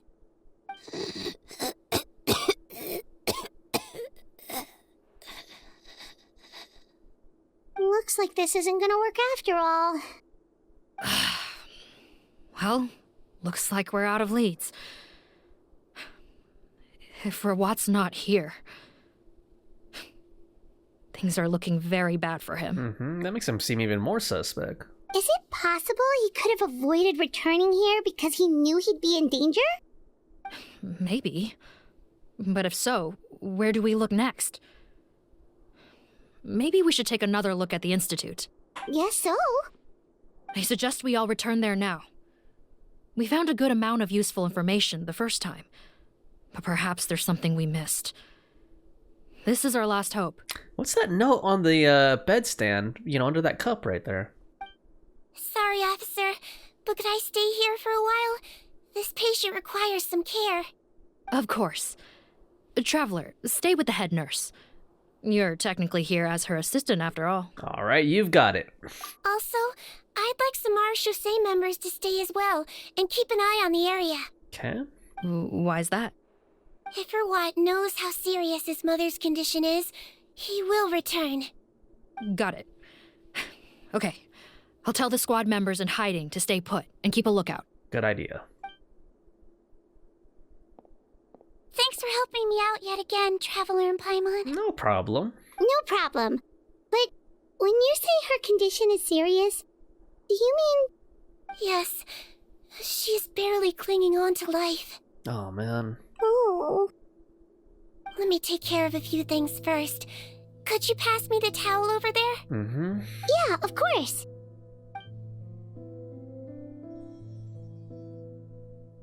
Oh, is there like a journal there or something with information?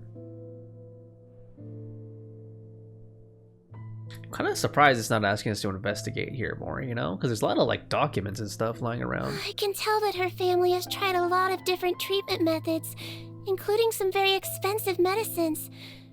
Unfortunately, her condition is so multifaceted that a recovery looks all but impossible. Sigewinne, Paimon bets being a nurse must be pretty tough at times like this. Yes, it makes me a little sad. In a Melusine's eyes, a human's birth, aging, sickness, and death are as much a part of natural law as sunrise and sunset. But human medicine can defy that law to some extent. In that sense, it is a science of miracles. That is why I became fascinated with it in the first place. But it was only after I truly became a doctor that I realized miracles don't always happen. Even the greatest doctors cannot cure all diseases. Sigewinne. Damn. Well, don't worry about me, Paimon. A doctor's duty is not to cure all diseases, but to treat whatever ailments they can. At the very least, I can lower her fever. That way she'll suffer less, and she might even be able to see her son. Jeez. Yeah. All the more reason to find Rawat as soon as possible, even if we don't catch those crooks. Yep. Oh, man. Oh, her fever is getting worse. Could I get some hot water? Sure, we're on the case. Alright, let's go find some hot water. What is this, though? So, hold on. I'll take care of her. Fetch me some hot water if you would. Okay, we'll do that. It said something about checking the table, though. I want to see... Oh, right here? Check the table. What's that? The storage trunk has been rifled through, and some essentials are in it. Did Rawat come back previously? Okay. Can't investigate anything else, it looks like. So maybe there's hot... Oh, there's a bulletin board. Check the frame. This seems to be a place where a family photo should have been. Why has the photo itself been removed?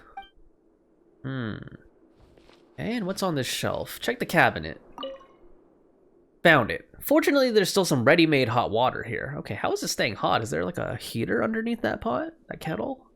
This cabinet seems to have a hidden compartment. Uh-oh. This is... The way into the underground lab is written down in the journal. Oh, gosh. Yeah. Alright, let's give Sigewinne the hot water. Found the hot water? Sure did. And look what else we found. Judging by this journal, it seems like Rawat has a private lab. There's a good chance he could be there right now. We gotta go tell Officer Morgan right away. Oh, that's great news. But hold on just a moment. What is it? The wet towel is ready. I'm giving you another injection. Are you feeling better now?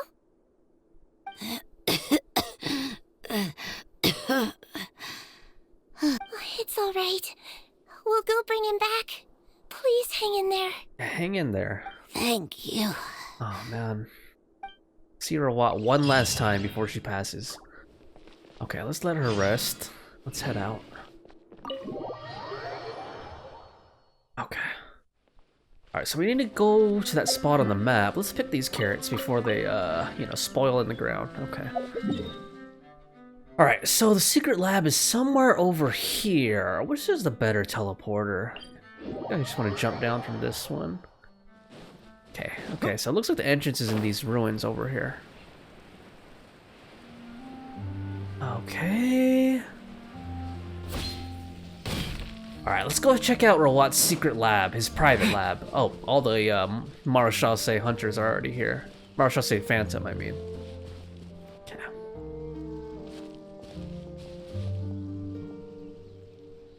Officer Morgan! They're already here! We came as soon as we heard the news. I can't believe we were so careless.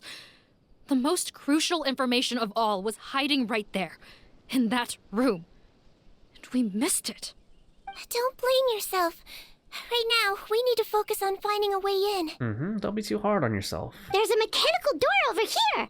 Hopefully the instructions in Rawat's journal will help us open it. Okay. Paimon's little dance. Ah, we've done lots of these puzzles before.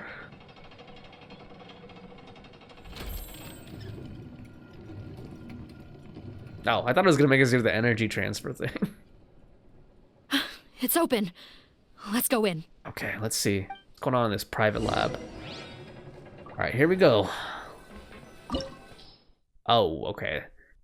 Maybe I should bring someone other than Hydro Traveler, unless it gives me Sigewinne as a trial character. Alright, let's just go ahead and try this with Traveler. With the aid of clues you found in Rawat's residence, you found this hidden underground laboratory. The truth behind Rawat's disappearance and the case may be hidden within. Okay, alright. Yeah, let's go with this. And it's good to have Chevreuse here, since she's part of the Maruchausee, the guard. Alright, let's go. Okay, yeah, it gave me a trial Sigewinne. Cool. Alright. Hey! God, I want her so badly. Fall. It's funny. How did they get in here? Captain, up ahead! Those look like our fugitives! So they found this place too? Don't let any of them escape. Alright. I was trying to let the dialogue all play out. That's why I was hesitating to go forward. Into the shadows. Alright, we got the champion duelist here too. Here to mete out justice. Oh, more of you? Alright, no problem. Settle this. The more the merrier. Hands where I can see 'em. Yeah, you're under arrest. Alright, let's try to use Sigewinne a little more. Floaty floaty! Whoops. She's on pills. That's funny. Okay, so it looks like a normal attack. Okay, she used the bow like a little bit in the beginning, and then she throws those pills. That's funny. Alright. Hunt them down. Nice. Let's get our burst off. I swear, it's for medical research. I love that. Okay. Cool. Let's blow bubbles! Nice.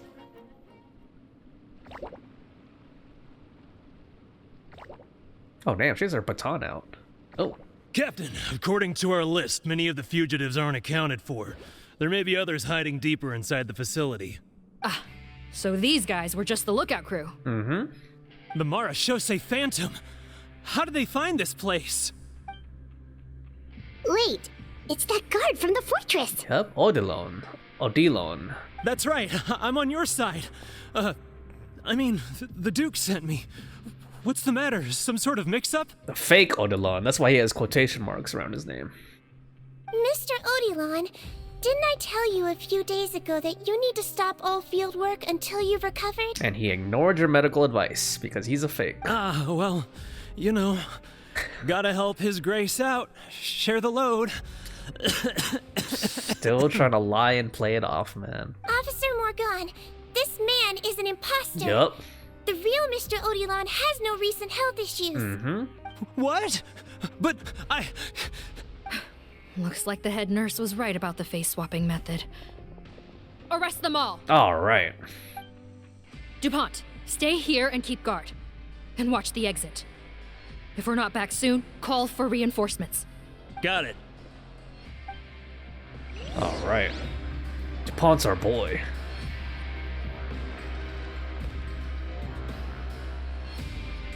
Okay, let's see here. Let's see if we can talk to them. Don't worry. I got this covered. Alright, you do that. Can we talk to Odilon? No. Okay, alright. So they're under arrest, and there's a chest here. Cool. What else we got? Okay, there's some sparkly thingies. Oh, got some iron ores. What's in this crate? More iron ores. There's no chests up here, right? Okay, cool. Okay, let's see what's going on deeper in this private laboratory. Okay. Whoa, shoot. Oh man, Oh god, I hope I didn't miss a chest or something. Dang. Okay. Alright, let's just keep going deeper into the lab. Oh, it's probably supposed to fall down. Okay, let's see here. Okay. So many jars. Was this some sort of production facility? This scent. It's probably the ingredients used to make butterfly dew.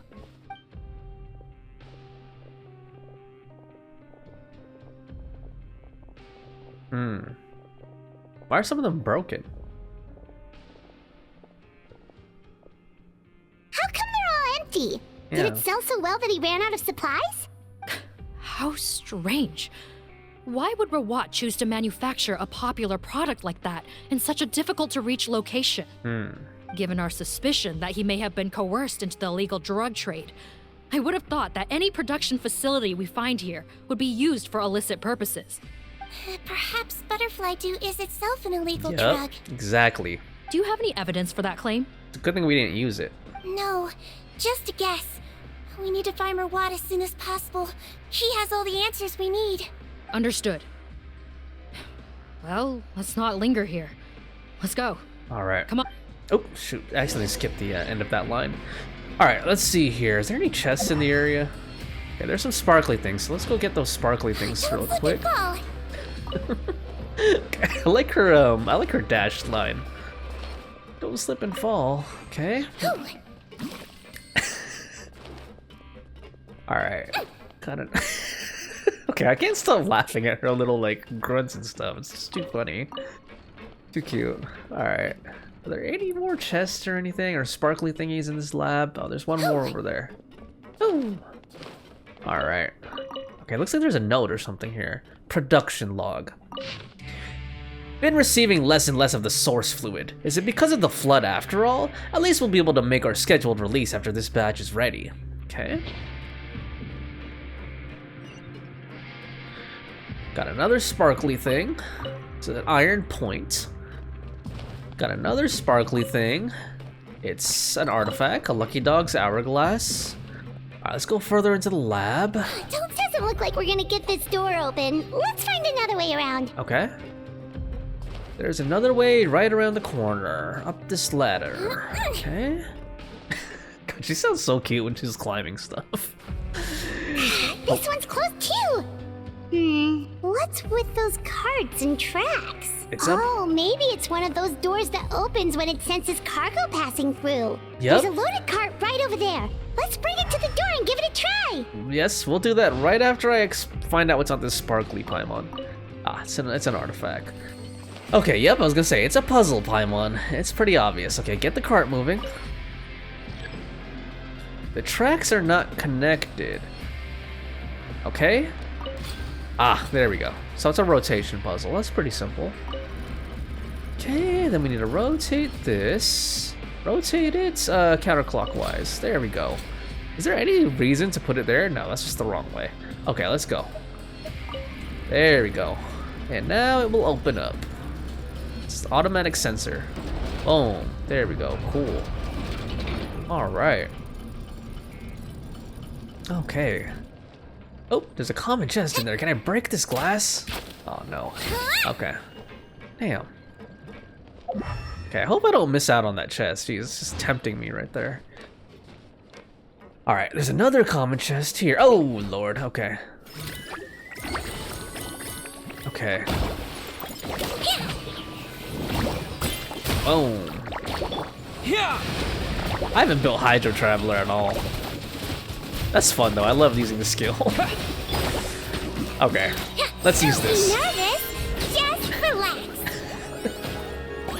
All right, I like that. Oh, there's one more guy here. All right, let's just clean these guys up. Time to testify. Boom. All right, now we get our treasure. Okay. All right, what else is in here? Get the cart moving. It looks like there's some gadgets over there. Okay, so What do we got here? So we can move it that direction, which is a dead end. This is blocked by a bunch of stuff. Can we break this thing? No, okay. We can move it this way, and we can move it up here. So that seems like the right way to move it, is through here to get to the quest marker. But I want to get that chest if possible that was behind that glass, so I don't want to potentially miss that. Let's rotate this one. Whoops, should have gone the other way. That's all right. Oh, okay, I guess we can only move it that way. And there we go. Okay, get the cart moving. Oh, this side's not connected. Okay. Oops. Shoot. Clockwise and clockwise. Okay. All right, let's push the cart. Okay, if I do move it to this dead end, will this thing open up? Just curious. Let's see.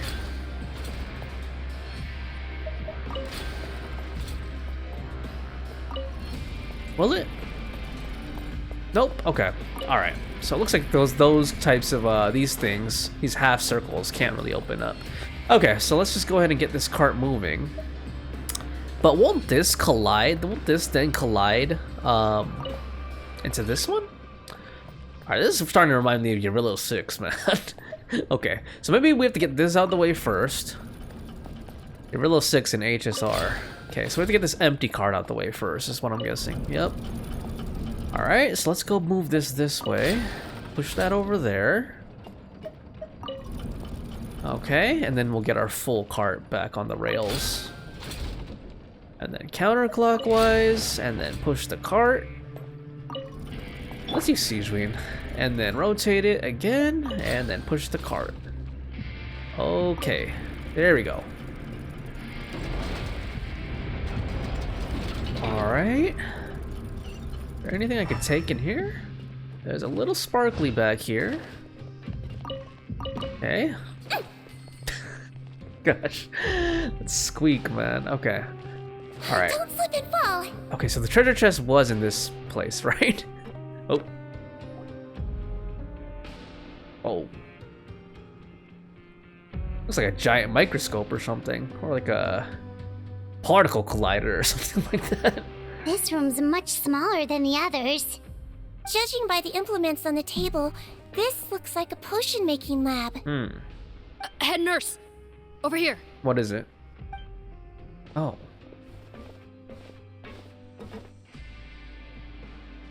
Let's see. Huh? Rawat's clothes. Why would he change here? Perhaps they stripped him down, left the clothes behind, and disposed of him somewhere else? Yikes, Sigewinne, where did that come from? Oh, what a tragic way to go. Especially with such a bright future ahead of him. No, I don't think they killed him. I don't think they disposed of him. There's a path leading further on, Officer Morgan.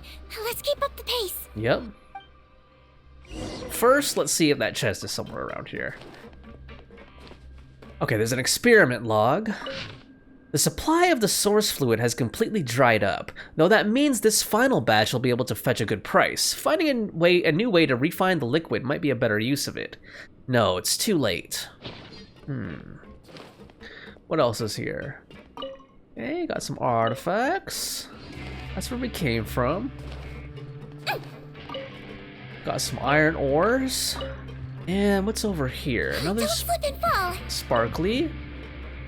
Okay, did I miss that treasure chest that was behind the glass? I hope not, dude.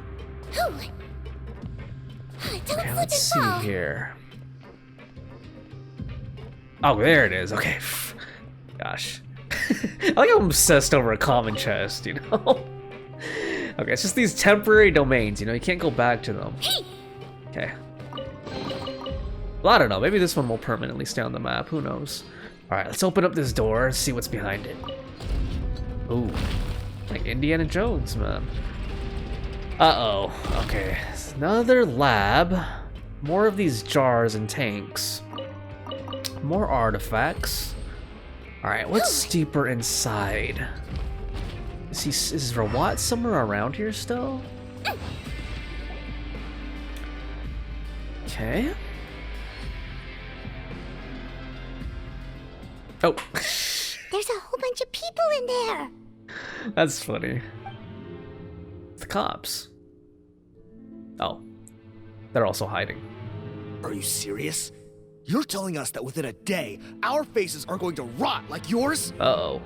Fontanian physiology changed dramatically after that great flood, and it's not as compatible with this face-changing solution as before. The side effects are as you can see.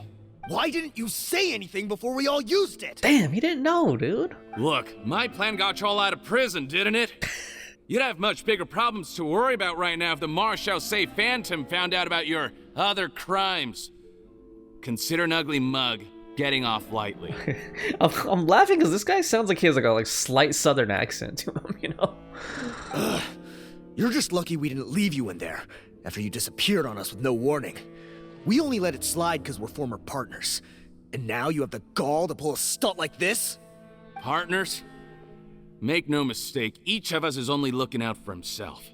If you place too much trust in others, well, I'm afraid that's your problem. You hid things from me too. Remember how you each had a spare potion? You kept quiet about it until we planned the prison break? Ooh. Oh, and you didn't have a secret spare?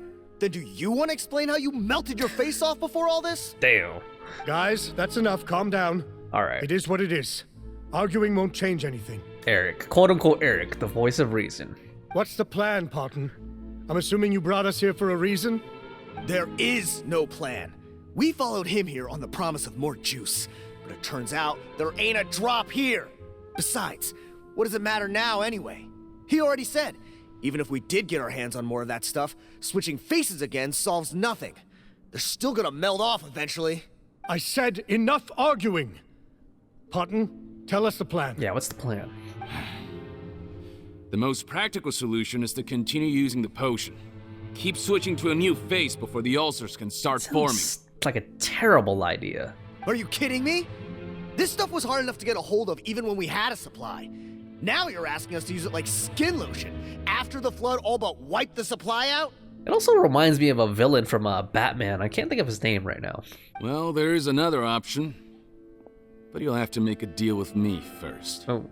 Okay, now we're talking. What's the deal?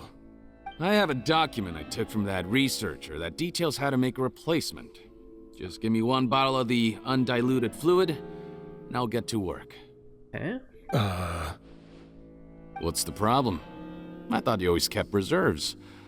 Or do you really just have one spare bottle each? What do you think? That we were shipping them into the Fortress of Meropide by the basket load? Well then, say hello to never showing your marred faces in public again. Ugh, I've heard enough! Damn. Get him! Let's see if that document even exists! Oh, shoot. Freeze! Maruchausee Phantom! Yeah. What? Who let them in? Officer Morgan, before anything else, please find out Rawat's status. Rawat? I don't see him. Hand over the hostage now, if you want any chance of avoiding an extension to your sentences. What if Rawat also swapped faces? Spare us your condescending attempts to coax us back to our cells.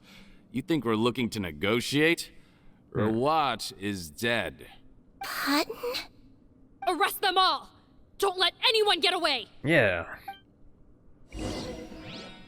Alright, let's beat these guys up. Justice will prevail! With Officer Chevros and Nurse Sigewinne. Floaty Woody! Lightning terrified! And Champion Duelist Claran.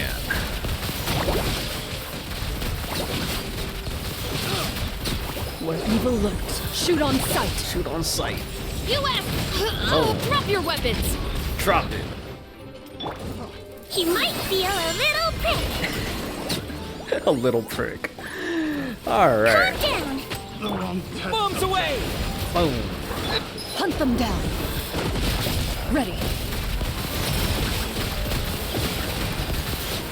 Alright. Huh. Gotta say, I never expected to see the head nurse in combat. Some patients respond better to a more aggressive treatment plan. Did we get everyone? That's one way to put it. Captain, we finished the head count. Button's missing. Over there! The door's closing! Uh-oh. No! Block it with something. Oh, man. One group trying to arrest me, another trying to hunt me down. Good. I gotta kill two birds with one stone. Eh? How did he get up there? There must be a secret passage somewhere.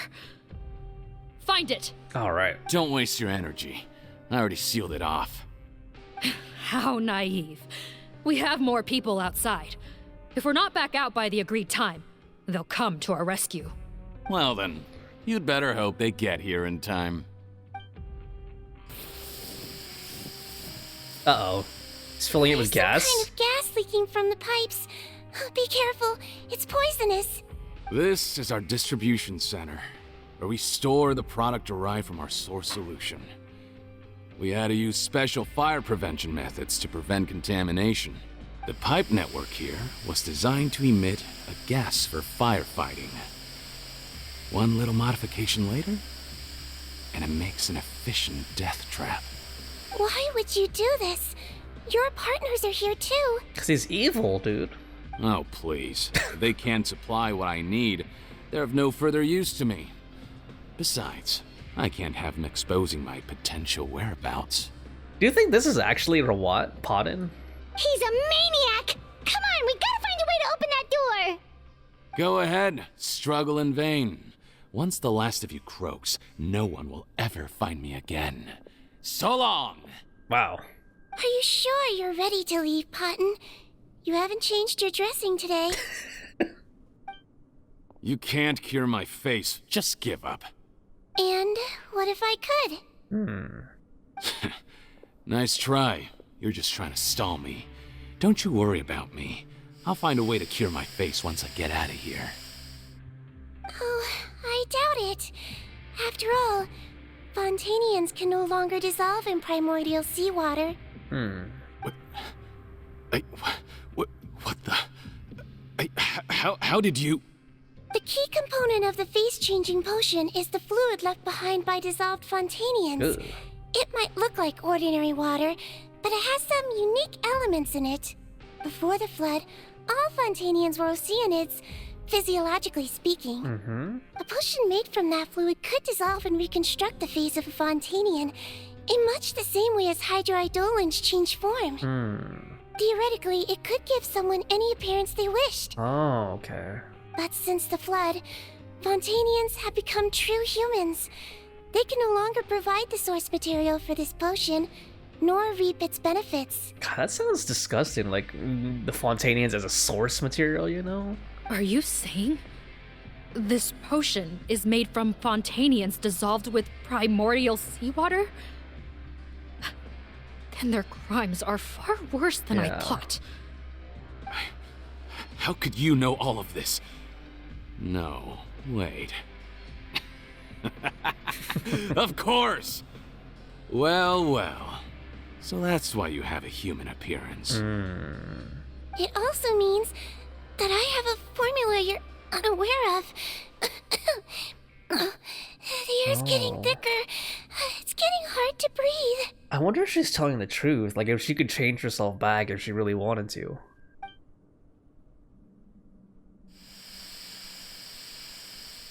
Nope. Did he stop it? I might get to make a deal today after all. Alright, keep talking. How do you intend to give me the formula? Oh, it's not a formula, but a finished product. I have a bottle of it right here. What? When I tried Rawat's skincare product, I noticed it had a certain special component in it. So I had my friends gather some other ingredients for me, and sure enough, a little experimenting later, I'd produced the potion. I'm guessing his skincare lotion contains the fruits of your joint research? Huh. Impressive guesswork. Yeah, we were his supplier for some of the raw ingredients. But it only contains a tiny amount of the active ingredient. The effect is minuscule compared to the undiluted fluid. Well, I found a way to reverse the dilution process, giving the skincare lotion a similar effect to the fluid it is derived from. Okay, so it's like a concentration process? That's impossible. If I tell you some of the ingredients, I think you can figure it out. First, you need to combine tainted hydrophantasm tissue with transoceanic pearls at a ratio of around 3 to 7. Tainted hydrophantasms and transoceanic pearls. I see. Can't believe I never thought of that. So, can we make a deal? Sounds good to me. There's a delivery pipeline beneath this window. Drop the potion in, and I'll release you all. Okay. Nope, not trusting you that easily. Yeah. You're like those naughty kids who try to hide their illness. Open the sluice gate first, then I'll hand you the potion. There we go, Sigewinne. Even if you're not bluffing, your potion won't cure my face permanently. You really think you have any leverage here? I'm not closing the valve this time. Clock's ticking. Fine, then I'll just stand here with the potion in my hand. And when I faint from the poison, I'll drop it and it'll be destroyed. No. Come on, Podden. There we go. Open up the sluice gate. It's open! There we go. Disable that sluice gate! Jam it! Don't let it close again! Oh, okay. I thought the fat guy was gonna just block it. That's more like it. In that case, a promise is a promise. Okay. I wonder what the potion's really gonna do to him, though. Head nurse, there's too much poison gas in here. We have to leave, now! Watch, he takes it and he transforms into Rawat. Okay. There's no other chests in there, right? Okay, just another one here before we exit. Cool. Alright, let's get out of here. That gas is gonna melt our faces off. Okay. That was too close. That button is a real nasty piece of work. Oh, don't be too quick to sit down. Moving around a little will help relieve the soreness. Same goes for you, Traveler. Oh, but Paimon, you should be fine, right? Yeah, because she floats. Flying fast is pretty tiring too, actually. Anyway, that's not important right now. Paimon's still shocked to learn that there's a whole criminal operation going on behind that skincare lotion. Yep. Shame I ended up giving the improved version to Potten after finally making it for you. I'll make you some more, I promise. No, please don't. Paimon doesn't want to use that stuff anymore. Still, it was a pretty good job that Paimon wanted to buy some in the first place, huh? It ended up saving everyone's lives. That's gotta count for something. Sigewinne was the one doing the saving. Yeah, Paimon was just kidding. Head nurse, I've done a final head count of our team and the criminals. Everyone's here and doing fine. We're ready to escort the fugitives back to the Fortress of Meropide. All right. It's a shame that we didn't find Rawat. At this point, I'm afraid he's probably deceased. You sure about that? What a horrible bunch. Especially that Potten guy. If he hadn't made good on that deal, we'd all be dead because of him. No, we wouldn't. I always keep a whole bunch of antidotes on me for emergencies, and one of them neutralizes that poison gas. We'd have been fine, even if you hadn't opened the gate. Okay, so Sigewinne had an ace in the hole there. What? Then why did you give him the potion? Yeah. If this is true, I must concur. Sorry to be blunt, but I think you made a bad decision by handing him that bottle. No, I think she wanted him to use it because it's going to have like a certain effect on him. If he changes his appearance and flees Fontaine, it's unlikely that we'll ever find him. No matter how cooperative his accomplices are when we question them. No, you don't understand. I gave him the potion precisely so we could be sure where he'll go next. What do you mean? We gotta hurry. She won't last much longer. She? Okay. Oh, his mom. Rawat's mom. Okay. Alright. Head to Potten's destination. Potten is all the way over here by Rawat's mom's house. Okay, see, I have a feeling that Potten is Rawat with a swapped face. I have a feeling about that. It's a hunch. Alright.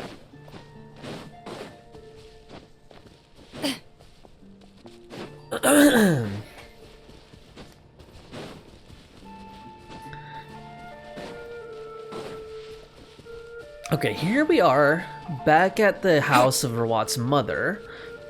And supposedly Potten is here. So let's go ahead and see what's going on here. Maybe my hunch will be correct. We'll see. Don't move a muscle.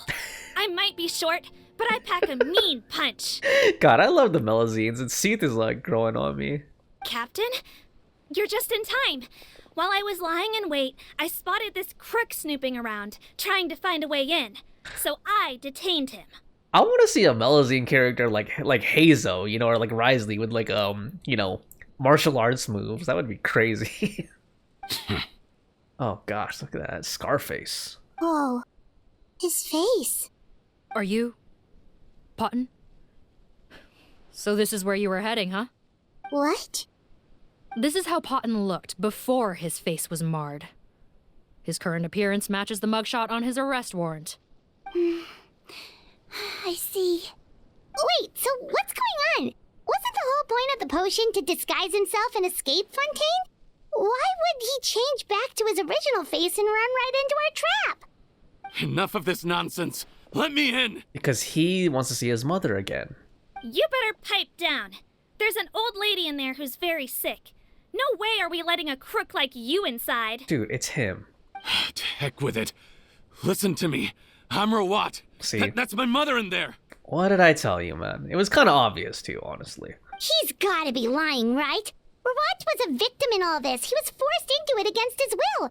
How can he and this monster be the same person? Forced against his will?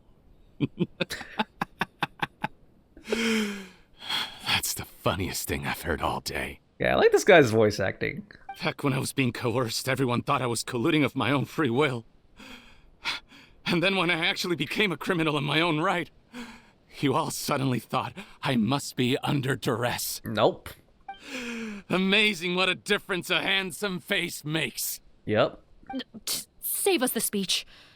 Explain yourself. You want an explanation? Fine. I'll tell it how it is. Dude, his mother is dying in there. Come on. When I was just Potton, the whole world treated me with contempt. Ew. What do you want? Get away from me. Damn. Women despise me. Collaborate? You don't look like much of a researcher to me. Damn, he can't even be a researcher just because he has a scar face? Jeez. My peers scorned me. God. Mr. Potton, was it? I'm most interested in your research. Consider my offer carefully. I doubt you'll find other investment opportunities. Only villains would work with me. Damn. You want out of the game? Forget about it. Turns out, I slipped up a little. Left your picture with some Maruchausee Phantom officers. Easy mistake to make. Now they've listed you as an accomplice. Damn. Drawn up an arrest warrant. So I suggest you put any thoughts of running away to rest. If you get caught by the guards for being in the synth business, you ain't ever seeing the light of day again. Damn, okay, you didn't laugh that hard, damn. Little evil villain laugh. There was no way out for me. Jeez, man. Until I could stop being Potton. Mr. Rawat, I have something I'd like to tell you. Gosh. I became popular with women. Damn. This new potion you developed is fascinating. Genius, in fact. Would you consider working with me? I'd be happy to sign a licensing agreement. Jeez. My peers looked up to me. God, just for the change in looks, man. Okay, I'm very interested in your research, sir. You must no doubt have offers from countless investors, so far be it from me to ask for a full collaboration, per se. I merely wanted to express my interest. No pressure at all, naturally.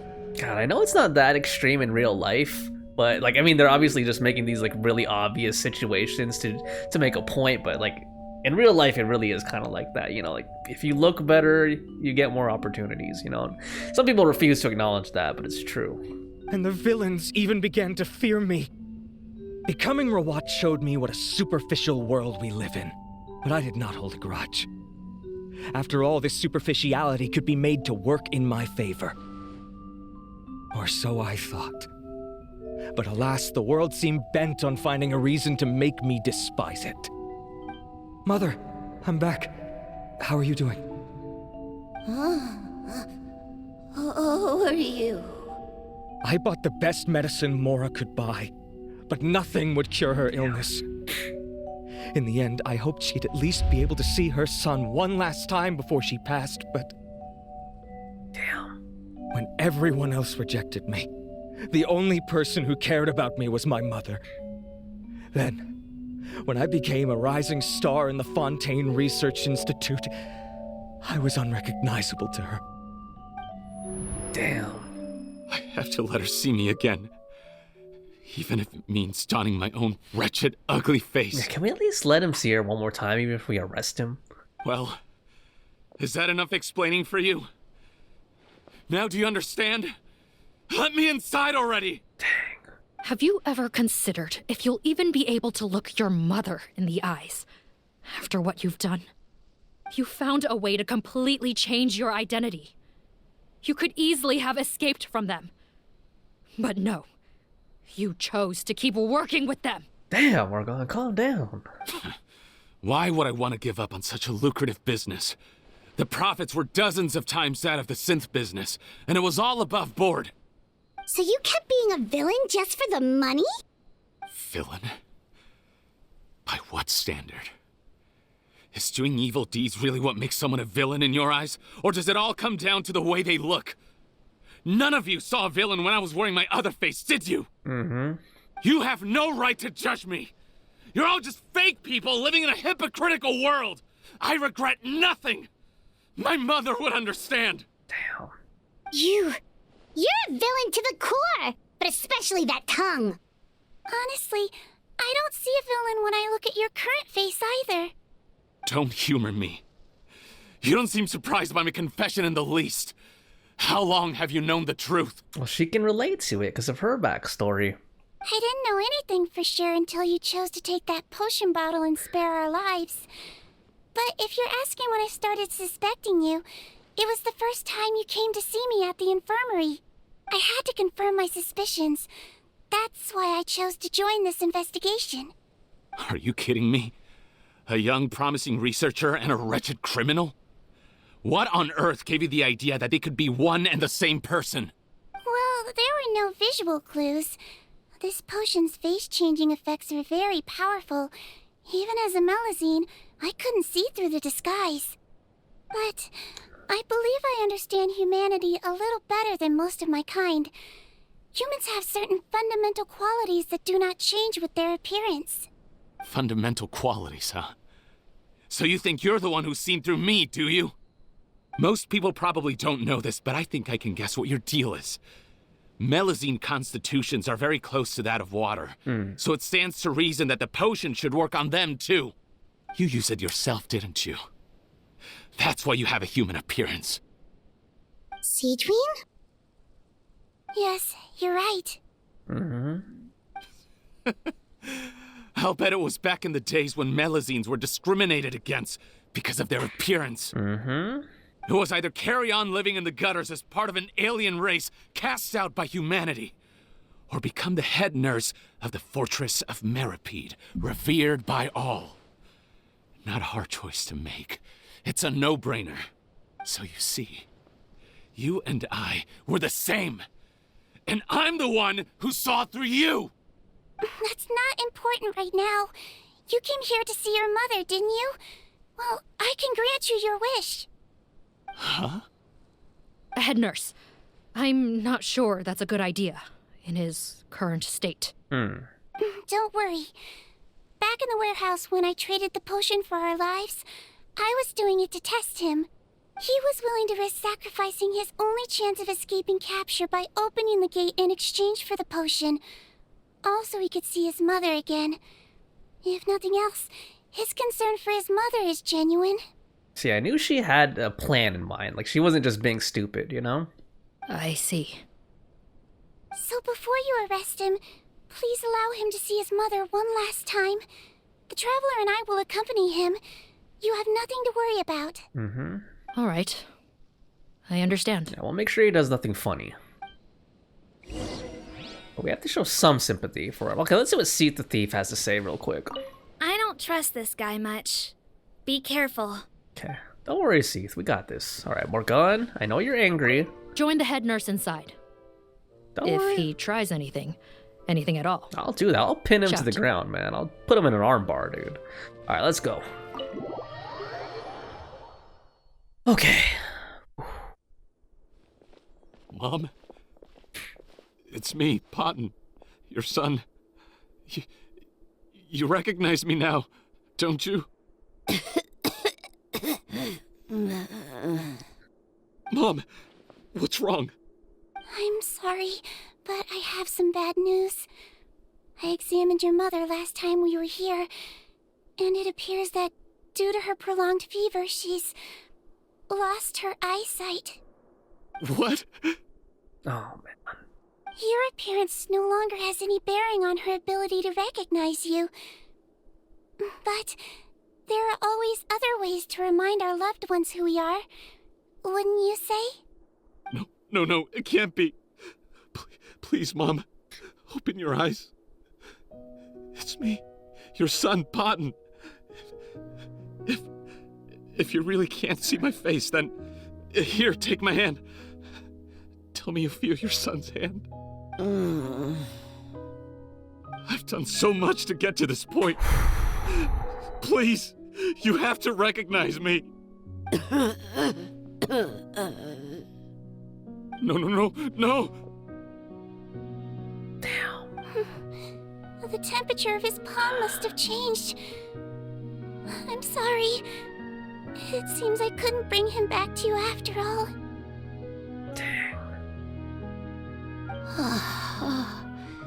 It's you. Thank you.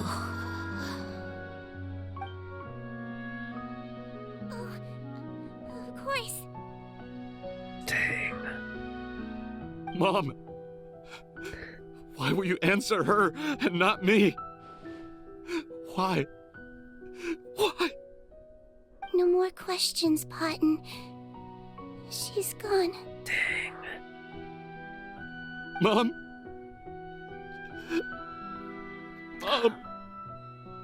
I'm sorry to say this, Potton, but you and I are not the same.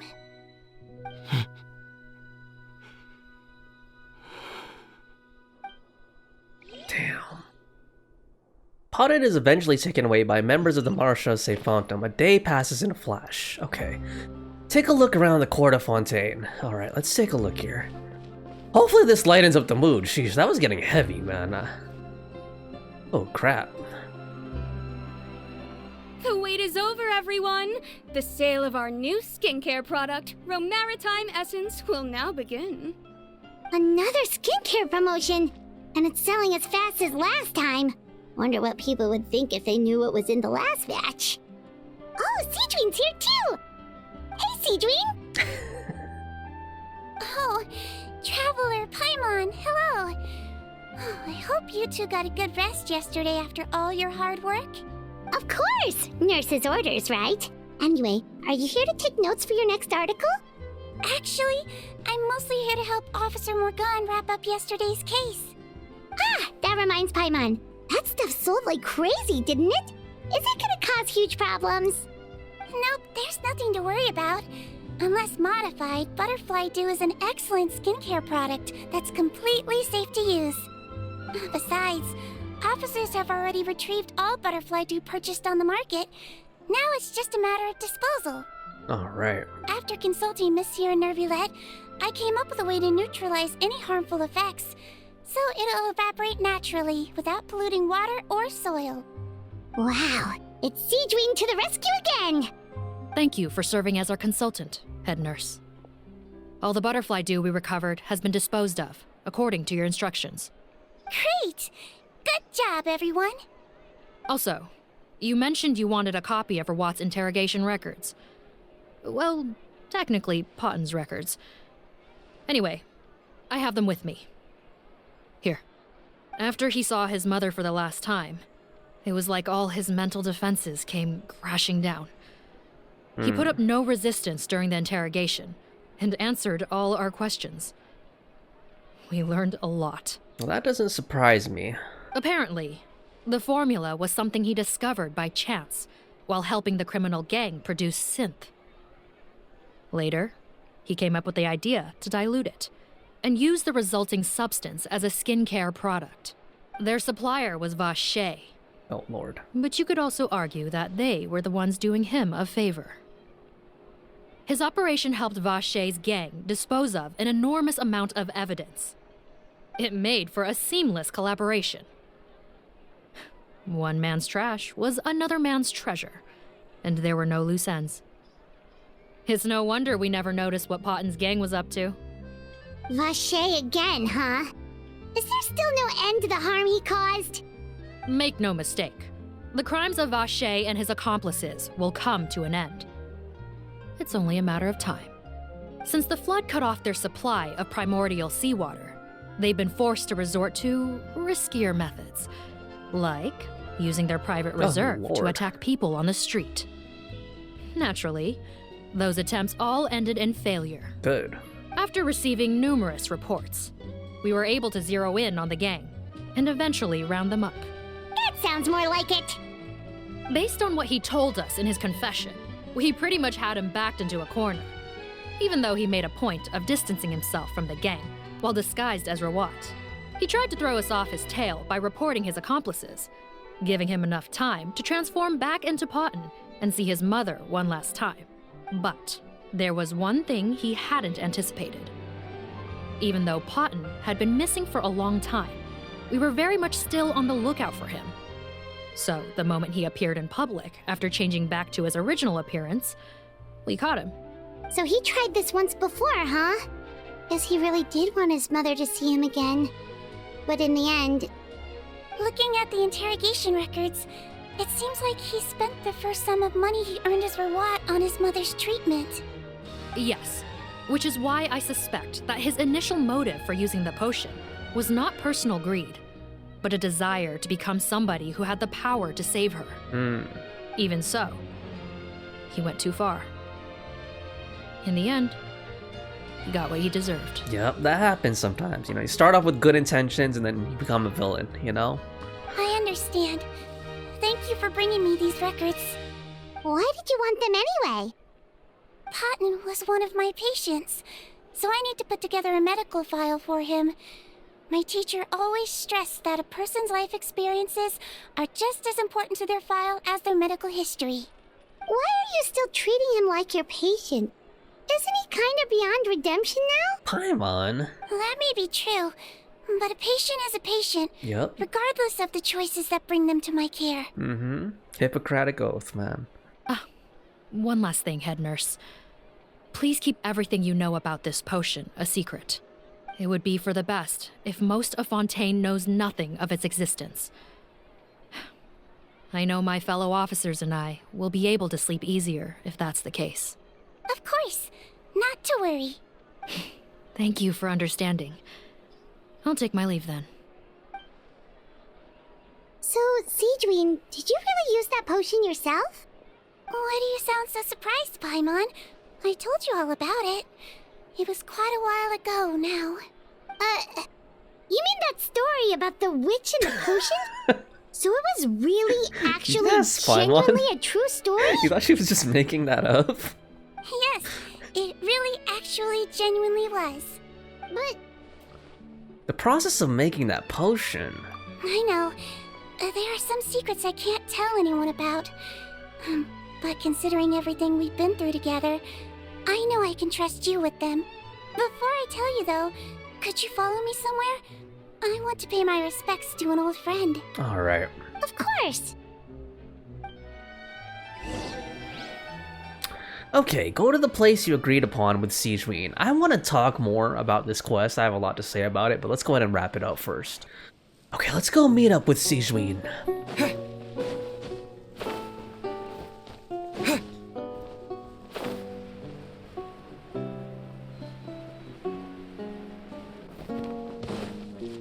Oh, looks like Nouvelette is here and Risley. Alright. Let's see what Sigewinne wants to say to us.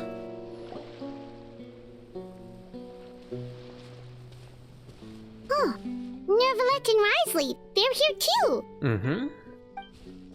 Good to see you, traveler. Paimon, I trust all has been going well for you? Big news, everyone. The Udex is out of his office on important business. Is that genuinely something people would consider big news? Why wouldn't they? Important business is a big deal. Ah, yes, you're quite right.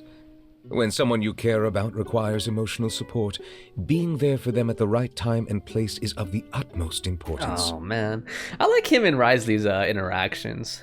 After reading the Maruchausee Phantom's reports, I had a feeling a trip here might be in order. You know, he's like Risley's straight man, basically. You know, like in a comedic duo. Take note. That, my friends, is how Monsieur Neuvillette shows that he cares. We're both here for the same purpose, actually. To accompany Sigewinne as she pays her respects to her late teacher. Oh, I like how much they care about Sigewinne. So the old friend she mentioned was her teacher then? The witch? Mm-hmm. Oh, sorry. Paimon didn't mean to be rude. It's only because Sigewinne calls her that all the time, so... Oh my gosh. I doubt she considers that title to be offensive, Paimon. Don't worry. Indeed. In fact, I believe Sigewinne would take it as a sign of affection. She has spoken of this doctor on many occasions, and it sounds like she was a truly generous individual. In those days, many people harbored prejudices against Melusines. She was the only teacher willing to take Sigewinne on as a student. Wow. It's really nice of you two to be here for Sigewinne. Guess you guys really look out for your younger colleagues, huh? Younger colleague? Yeah.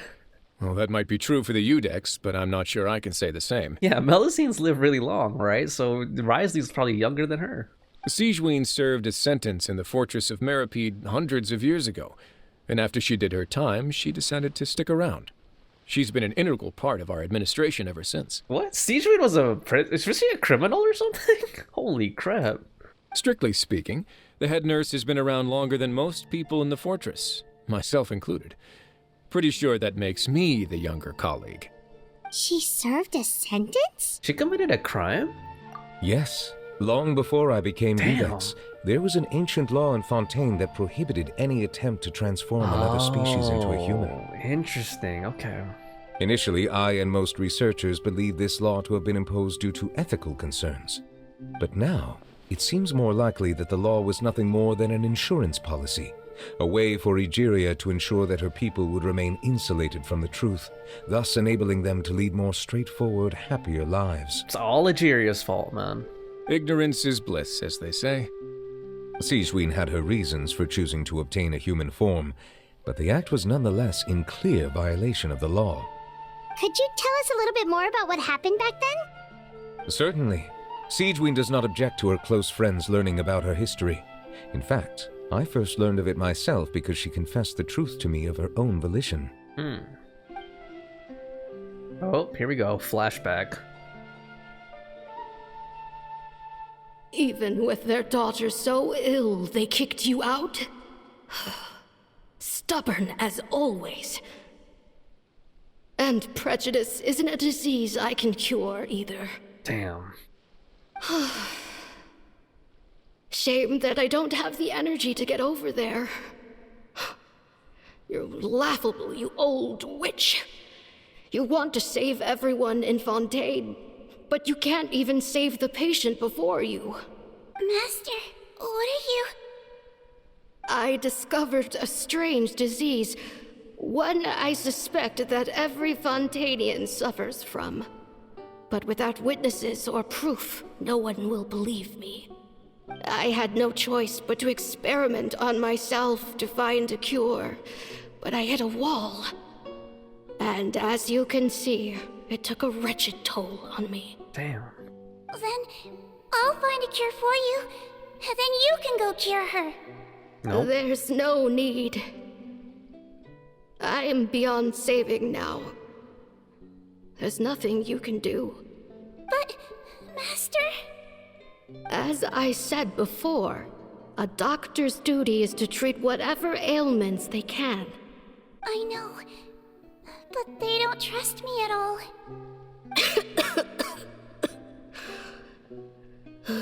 That girl. She's your first ever patient, isn't she? Tell me, what cost are you willing to bear to see her cured?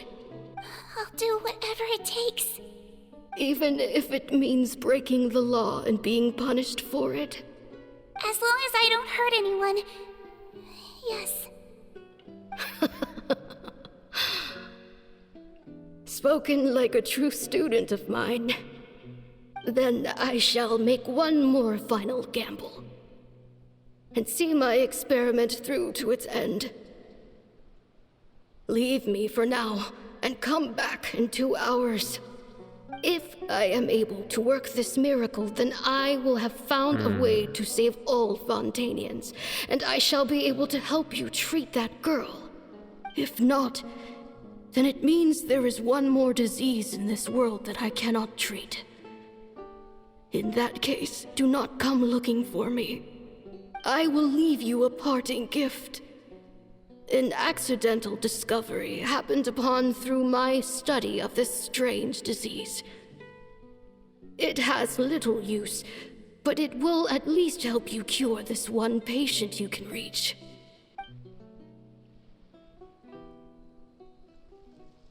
When Sigewinne returned, the miracle had not occurred. She found a potion bottle and a note on the table. After using the potion as instructed, she gained her current form, breaking Fontaine's law in the process. And after I had confirmed the veracity of the events, I gave my verdict. So that's what happened. Her teacher sacrificed herself and left that potion behind. I fear Sigewinne only understood the full story after the truth about the dissolution of Fontanians was uncovered. When I reflected on all this with that knowledge in hand, I felt a deep sense of regret. As I use the law to uphold justice, there are times when I cannot help but acknowledge its ruthlessness. After the final details of the events surrounding Sigewinne's transformation came to light, I checked several sources and, thankfully, the legal code does not require Sigewinne to shoulder any additional punishment. Nice. Wonder how she feels about all this. Since she invited you here, I imagine she intends to speak of these matters with you, no? Okay, let's see what she has to say. Can these guys say anything else? On behalf of the Maruchausee Phantom, I would like to once again thank the Fortress of Meropide for your assistance in the response to yesterday's prison break. Our head nurse and the traveler in Paimon did most of the heavy lifting, I would say. Sigewinne seems to be in good spirits. I trust work hasn't been too hard on her lately? Well, she might be the only permanent medical staff in the fortress, but there's plenty of people with medical knowledge willing to help her out. I am most relieved to hear it. The way you're asking after her well-being makes you sound like a concerned parent. Well, I won't lie. I've always seen myself that way. Showing your age a bit there, don't you think? Indeed. Actually, I often forget just how much older I am than you. Wow.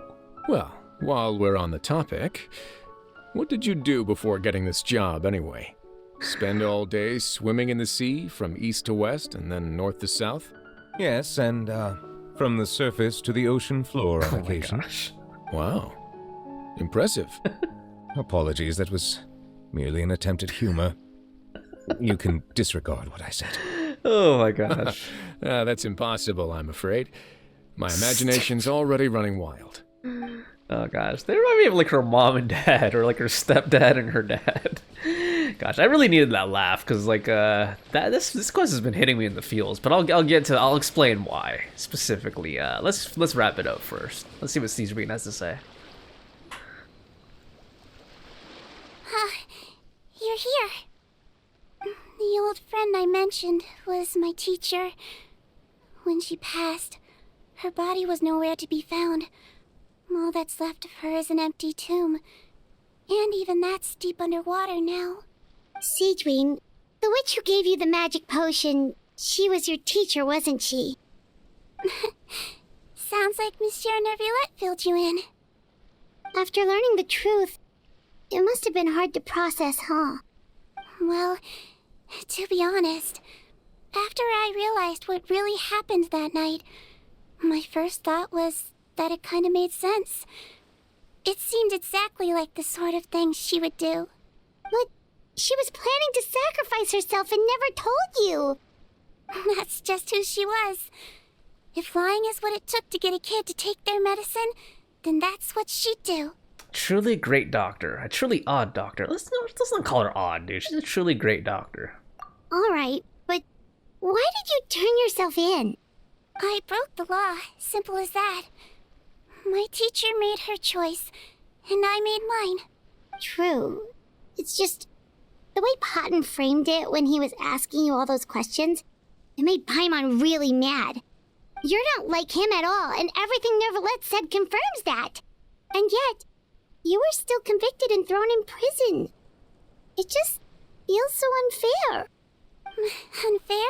I happen to think just the opposite. If I hadn't served that time, I'm not sure I would have been able to stay strong when he was questioning me. What makes you say that? I knew you'd be curious. Let me tell you a story. Oh, here we go. The verdict came down. This Melusine is guilty. The Iudex defended the authority of Fontaine law, but he did not confiscate the Melusine's medical kit. And so, the Fortress of Meropide gained a new little doctor. She still wore her hood and raincoat, even though it never rained in the fortress. Perhaps thanks to her human appearance, no one refused her treatment. She treated more and more patients, and her sentence grew ever shorter. Finally, the people of the fortress could not live without her, and though her sentence ended, she did not leave them either. Then one day, she received an invitation from the outside world. The location seemed familiar, and when she arrived, an old lady was waiting for her. She saw right through the Melusine's disguise, but didn't reveal it. Instead, she asked a question. Tell me, why do you think you gained the respect of so many people, despite being a Melusine? Because I look like a human? No. It's been 50 years, Sigewinne, and you haven't aged a day. I think everyone knows you are not human. I finally found you, after all these years. I still remember, you know. It was you who saved me that night. But how? I was no longer a Melusine by then. Does it really matter if you're human or Melusine? I remember the warmth of your palm. It's quite unmistakable. And you know what? It hasn't changed one bit. You don't have to hide anymore, Sigewinne. These days, everyone wants to make friends with Melusines. And I think that it's all because of you. I'm sorry I couldn't say this until now, but thank you, Dr. Melusine. Now that's an ending Paimon can get behind. After hearing everything Patton said, I wanted to tell him that it didn't matter who he looked like on the outside. But it was too late. The warmth in his palm had already disappeared. Damn. I tried to treat him, but the roots of his problem had nothing to do with his face. No need to feel too bad for him. It does feel like wasted potential. I understand. Thanks, you two. I appreciate you being here for me while I talk this through. Of course. Oh, it's nothing. Our pleasure. Yep. Oh, there's one more reason I invited you here. It's about time I finally give you what I promised. What was that? In order to restore the appearances of the face-swapping victims, the Maruchausee Phantom gave me special permission to make a few bottles of that potion. And I made one extra just for you two. Oh. We don't need it though. Shouldn't we destroy it? Well, even if you chose to destroy it, I still thought I should give it to you first. You two did so much for me. How could I break my promise? Well, fair enough, but anyway, Paimon's definitely not interested in this stuff anymore. Still, If this is Oh, the very gosh. last bottle in all of Teyvat, getting rid of it would feel like kind of a waste. Maybe we can give it a special meaning somehow. Oh, Paimon's got it! What is it, Paimon? Melusine physiology wasn't affected by the Great Flood, right? So that means the potion should have a permanent effect on you. In that case, what do you say, Sigewinne? Ever thought about transforming back to the way you used to look? Wait, is this gonna be a skin for Sigewinne? After all, from a Melusine point of view, Paimon bets Melusines look the cutest of all. Paimon. Paimon, after everything, do you really think it matters whether I'm Melusine or a human? Well... What was Paimon thinking? You made up your mind a long time ago. Yeah, let's just destroy this thing. Leave it to me. Oh man, I thought we were gonna get like a skin or something. That would have been cool. Alright, she gonna throw it in the water or what? Or shoot it with her gun. Okay, there we go. Okay, that looks cool. There we go. That's a good scene right there. That's good clothes. That's like Disney-esque. There we go. Just release the essence into the sky. Oh man. The warmth of lies. Wow. Okay, let's talk to her. Let's see if she has any closing lines.